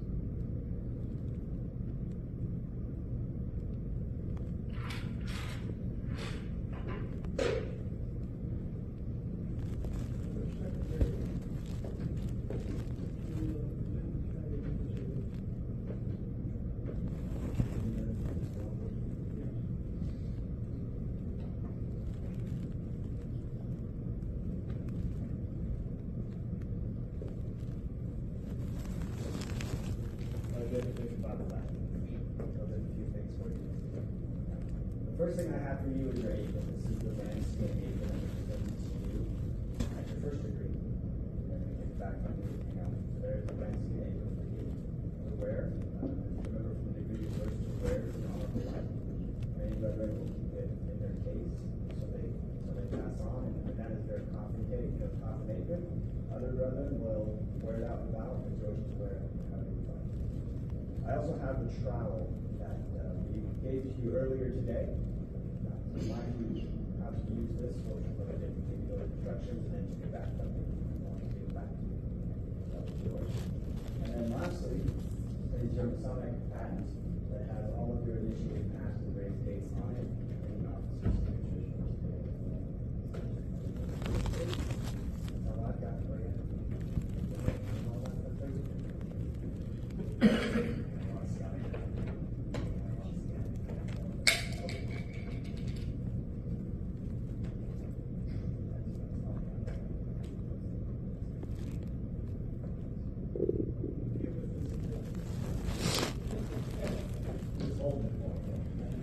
Are there any other presentations to be made this evening?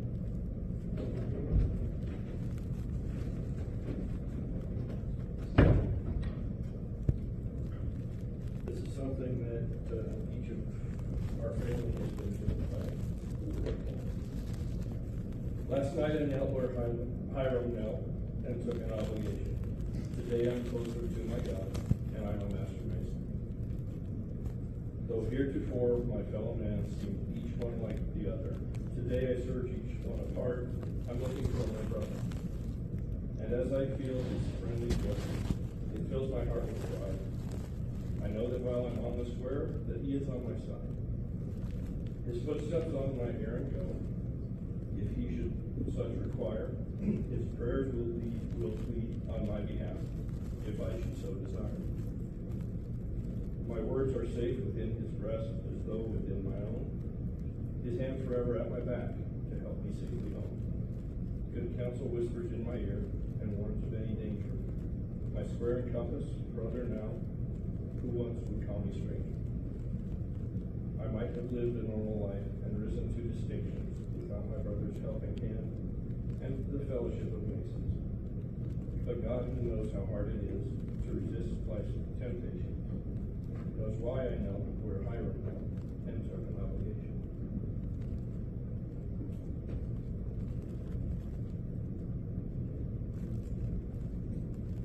Any more presentations?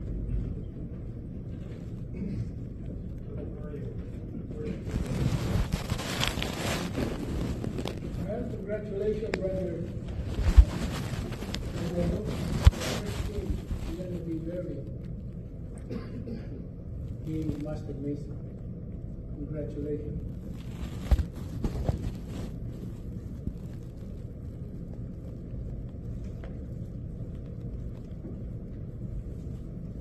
Brother Jacob, the last few months, we've gone through a lot. This time, is there anything you'd like to say? You're on deck. I'd like to thank all the brothers here at this lodge. From day one, meeting every one of you, I felt something special, more so than just being a stranger. And I'm just looking forward to getting to know all of you better. Thank you to my Kerback clan for all the support through this time. And hope I made you proud. And keep going.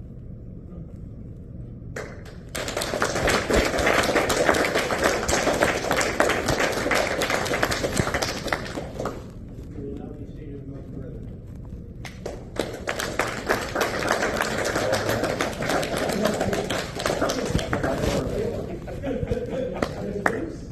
You're welcome.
played tonight's drama. Starting with you, Brother Jacob? Gary Grandio, Brother Gary Grandio, senior deacon for this year. Played the seat as a senior deacon, also did a chapel charge and a wayfaring on the second part of the second section. Congratulations. Congratulations, brother. And I know that it's really hard to be a part of this fraternity, but anyway, for a few months, you made it. So congratulations.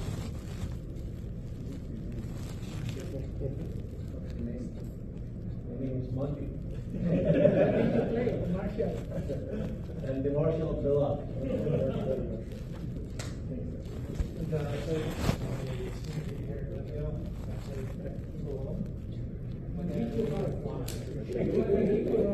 Remember him.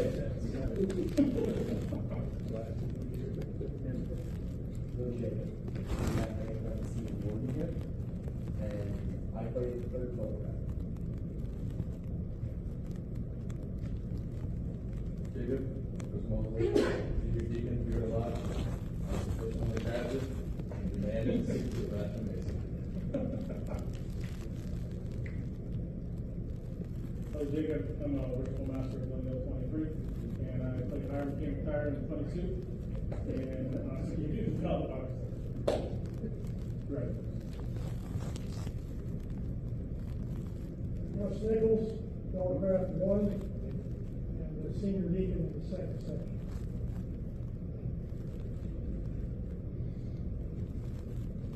Jacob, I'm Mike Logan. I presented to you your Bible. I'm also the chairman of the membership committee for Peoria Launch Studio. Should you ever require any additional members? So it looks like you've got a third of Brother Jacob, congratulations. I took the pleasure of shaking you around a little bit as people look. David Dwyer, I'm the treasurer of Peoria Launch. Brother Jacob, or you are great sitting master of Peoria Land. I did a little bit more during your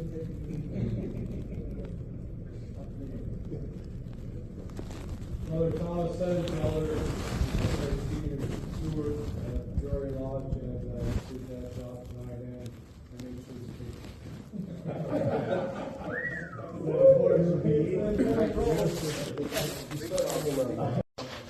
That's the name. Thank you.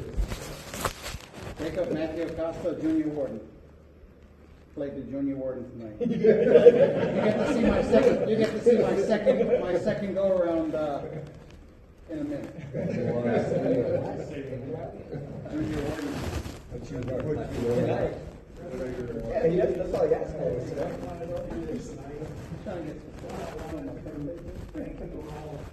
For being working in the park.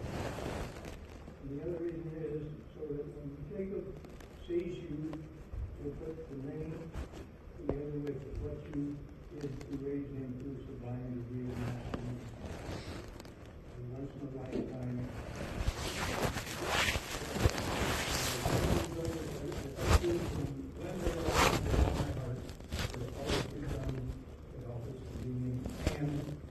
Through all our troubles since the fight, and before that.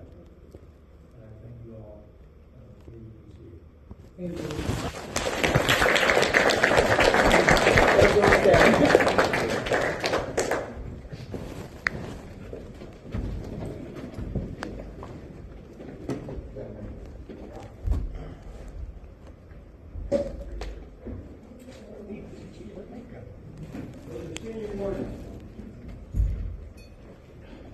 there anything further to be brought before this lodge of Master Mason before we close? You think, worshipful, first of all, congratulations, Brother Jacob, being a Master Mason. Also, I would like to thank from the bottom of my heart for the Glendale Lodge for accepting us to be here to do the third degree, and the people who prepared the food. That's fantastic. And also, as you know, I've been living for 50 days this coming of January 25th, and I'll be back March 15th. For my long vacation, my senior warden and everybody will try to help to put the degree together and what's the schedule coming up. And I can be reached on my email and text or messenger in case you really need to get in touch with me. Again, thank you, Worshipful. You did a very great job. And I'm so proud to all officers. They did magnificent job. This is our first month of this year, and the practice really helped. Thank you very, very much. Anything in the South? I'd like to thank Glendale and everybody else who stepped up to help us out with this degree and for having us. The food was delicious. We really appreciate you guys helping us out and having us in your lodge tonight. And I'd like to congratulate you, Jacob. Look forward to hearing your proficiency. I was part of this proficiency board for his second degree, and it was spot on. So I'm excited to hear your third degree proficiency. That's all works for. Anything on your table, buddy? No, so I already communicated with Jacob when he was at my desk and we want to meet you. However, I do want to add one thing. I know we thanked a lot of the brethren Glendale for their participation and we had a lot of help. I want to point out one brother specifically, Matt Baker, because Matt Baker was hanging around my desk when we started that second section, and I said, Matt, I don't know if we have a third fellow back.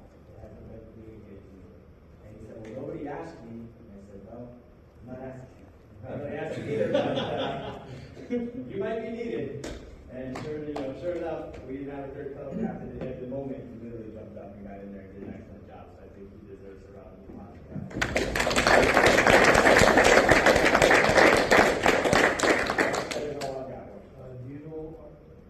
Do you have a schedule of upcoming meetings or? I believe, Boris will correct me if I'm wrong, next week I know is the second degree here. The following week I believe is education at Scottish Rite. Yes. And then the following week after that will be our February stated meeting. Stated meeting. All degree gonna be done in Scottish Rite except third degree here. Second degree, starting next month, we'll start doing the second degree in the Scottish Rite. I will bring the 2 filler from the storage and take it to Scottish Rite this coming Thursday. Does any brother anything to offer for the good of masonry in general, or this lodge in particular? Worship the Master, on our calendar for this Saturday, I believe we have ritual club meeting. Is that still on that? Not sure. Are you going to have it on Saturday? I'm going to have a ritual club meeting on Saturday at 9 o'clock at Scottish Rite. No, is that where am I going to do it? Well, let me address that. I sat with Brother Hal and Antonio. Yes. And I did not discuss. We discussed the future meeting except Tuesday. And he said the only thing we're going to have to do is give them a call, make sure there's no conflict to their schedule. Okay. And I did not discuss about this coming Saturday meeting. I think we'll move that somewhere in February. I will sit with senior warden to set it up and give Hal a call. Okay. For the future meeting this coming February. Very well. Thank you, Worship. Thank you, Worship. It's my bad. I forget all about it. Not a problem.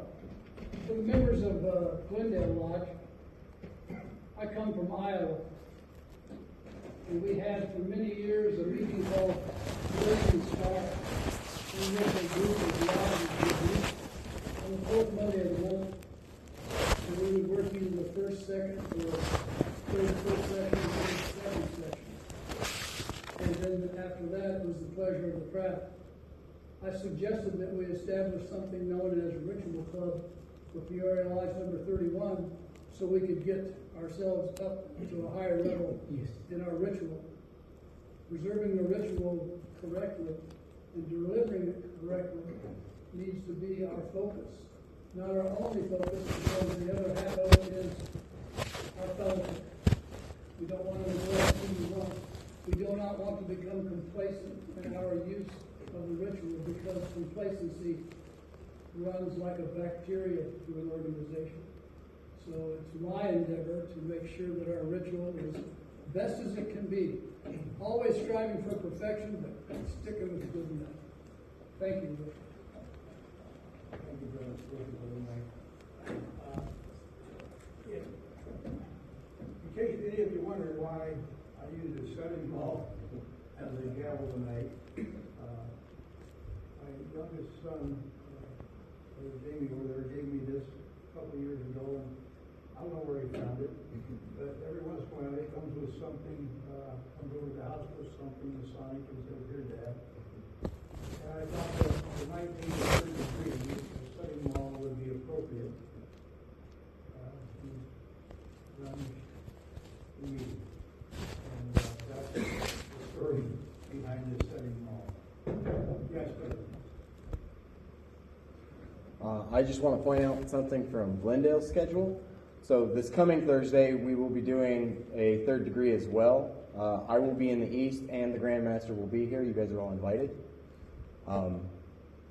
It's going to be a fun night. He's going to be here to present 2 50-year awards, and hopefully we'll get to do a little bit of extra ceremony and receive him in his official capacity. That's this coming Thursday? This coming 2 days from now.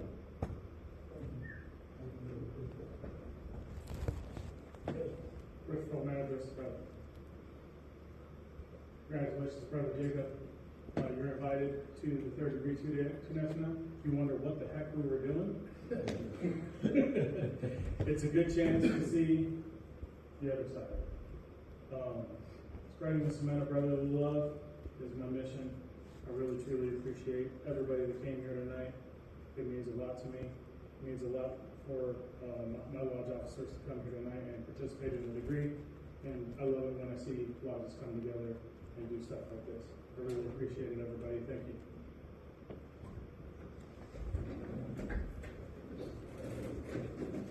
Yes. Worshipful Master, hopefully you enjoyed it tonight. And next Tuesday, the Rainbow Girls will be cooking dinner for the lodge. So, I don't know if any of your people here realize that Glendale is an eating lodge, and we always, I repeat, always have food for a degree. Sure. Always. That'll be a week from tonight? Yes, Worshipful, next Tuesday. I'd like to welcome, congratulate and welcome Jacob. I'd like to thank everybody for what they did tonight. And I'd like to recognize Worshipful, who, unless my son moves back to Phoenix, this may be the last time we can meet. I'd like to recognize him for all his hard work and the legacy he leaves.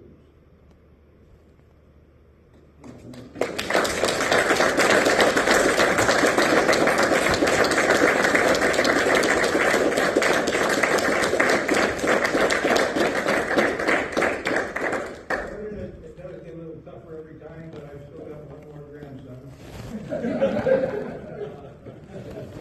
So I'm not going to count myself out yet, but it might take a little more. How old is that grandson? That grandson is how old is he? 22. Already? 22, he'll be graduating from Humboldt University this May, and he'll be back in the valley. So May. We'll see what comes down the pipe. There being nothing else, Brother Junior, the last as well as the first and most important pair of Lodge Masons and Freemasons. See that the lodge is filed with. Form that duty and inform the Tyler that I'm about to close this lodge of Master Masons and direct him to file accordingly.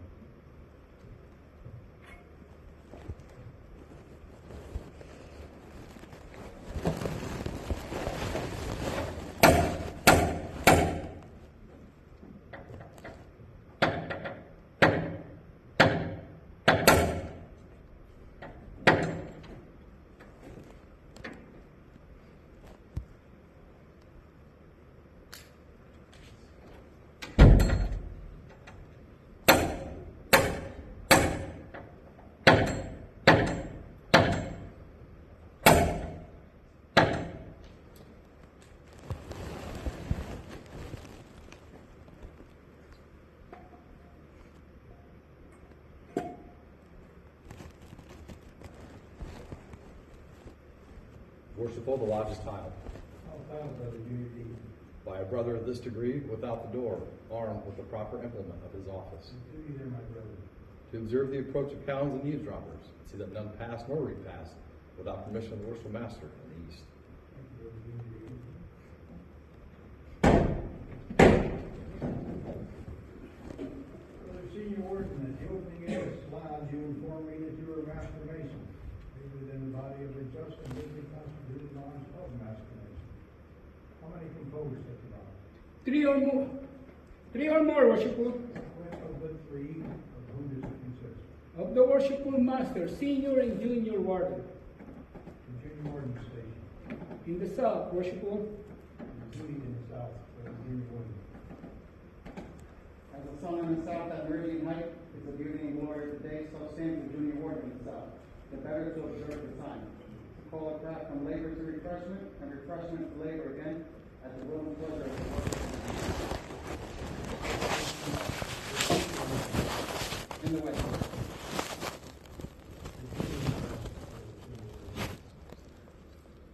As the sun in the west at the close of the day, so is the senior warden in the west, to assist the worshipful master in opening and closing his lamp, to pay the crowd their wages if any be due, that one may go with his satisfied. Harmony brings the strength and support of all society, especially of ours. Station of worshipful master. In the east, And his duty there, my brother. as the sun rises in the east to open and adorn the day, so rises the worshipful master in the east to open and govern his life. In due time to set the crop at work and give them necessary instruction, whereby they may pursue their labor.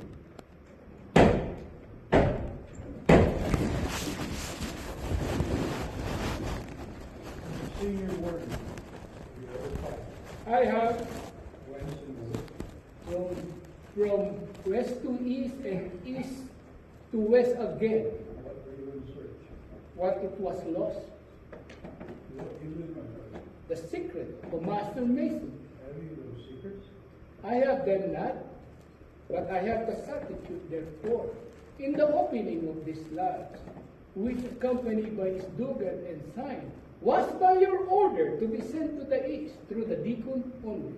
But it's in the warden, it is my will and pleasure that the substitute for the ancient master's word be sent down to the west.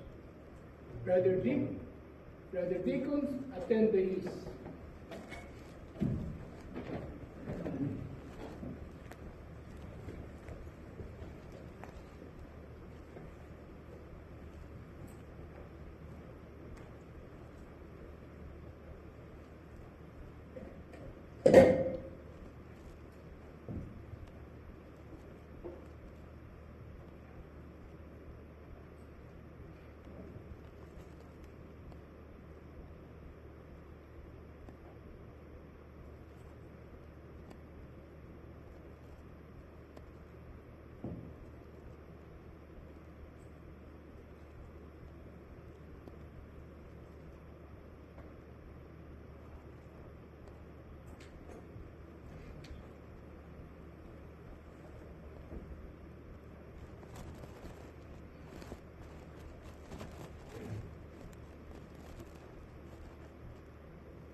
Worshipful Master,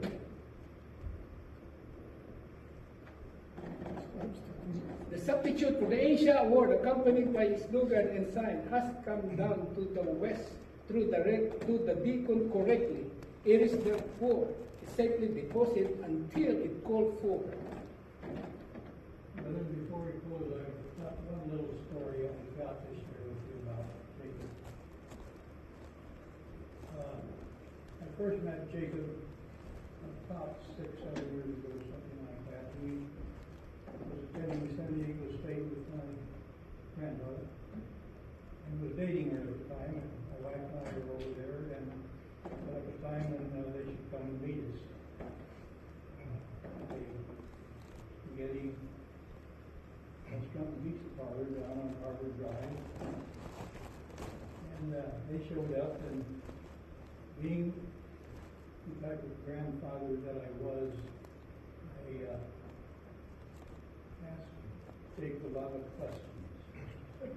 Since this was a fellow that was dating my granddaughter, this fellow from Seattle. And I think maybe he thought he was getting the third degree. And little did he know, a few years later, he'd get the real third degree. And the other part of that is, as the evening went on, I kept going in the back of my mind, Ellen, hang on to this guy, he's a winner. And I'm happy to say she did, and he is. Jacob, I love you. Brother Senior Warden, it is my will and pleasure that the slot of Master Masons be now closed. This you will communicate to the Junior Warden in the South, that the brother may have due notice thereof. Our Junior Warden, it is the order of the Worshipful Master. The lots of Master Mason be now closed. This you will report to the brethren, that they may have due notice thereof. Brethren, it is the order of the worshipful master that this lodge of Master Masons be now closed. Of this, take due notice and govern yourselves accordingly. Together, brother.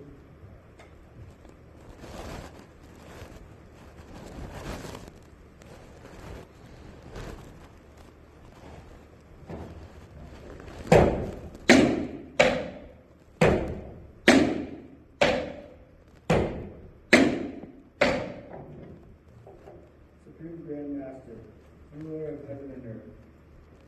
Now that we are about to separate and return to our respective places of abode, wilt thou be pleased so to influence our hearts and minds that we may each one of us practice out of the lodge those great moral duties which are inculcated in it, and with reverence study and obey the laws which thou hast given us in thy holy word. Amen. So may be. Senior Warden, how should Masons meet? At the level, Worshipful. I'll act for the Junior Warden. By the plumb, worshipful. In part, my brother, upon the square. So should we ever meet, act, and part.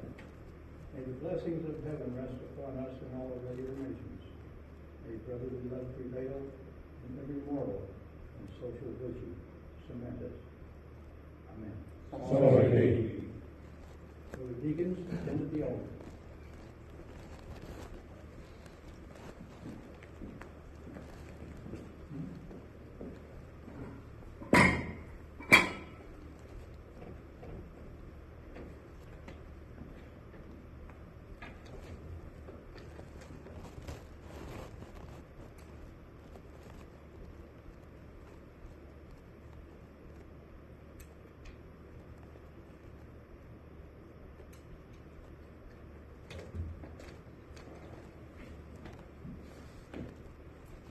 I declare this lodge of Master Masons to be closed by the Junior Deacon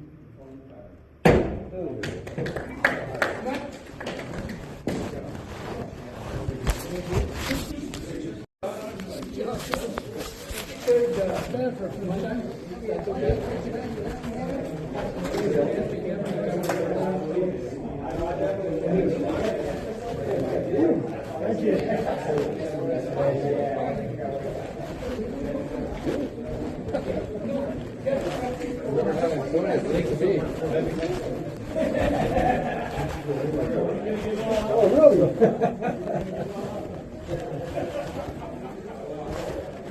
Remember when I went to Royal Arch? I was so excited to go into the first meeting.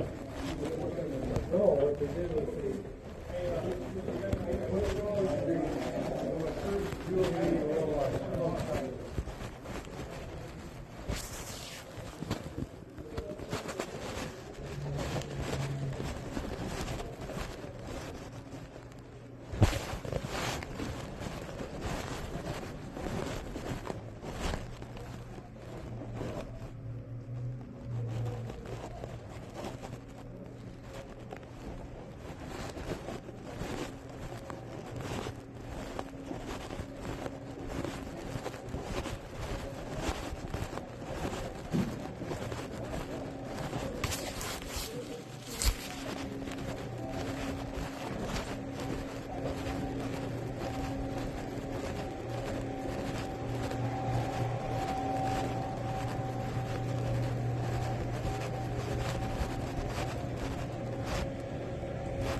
We need you here, Chuck. And I knew you had mine on there too. I'm like, oh, really? I came to see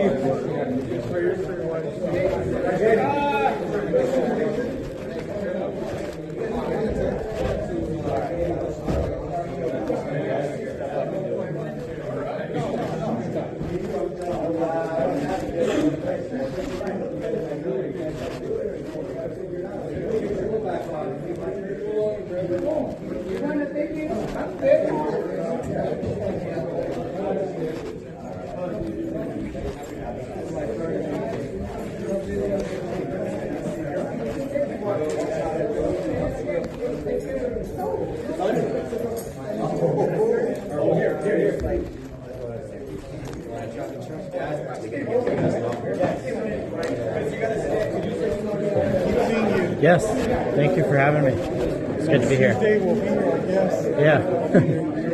All right, have a good one.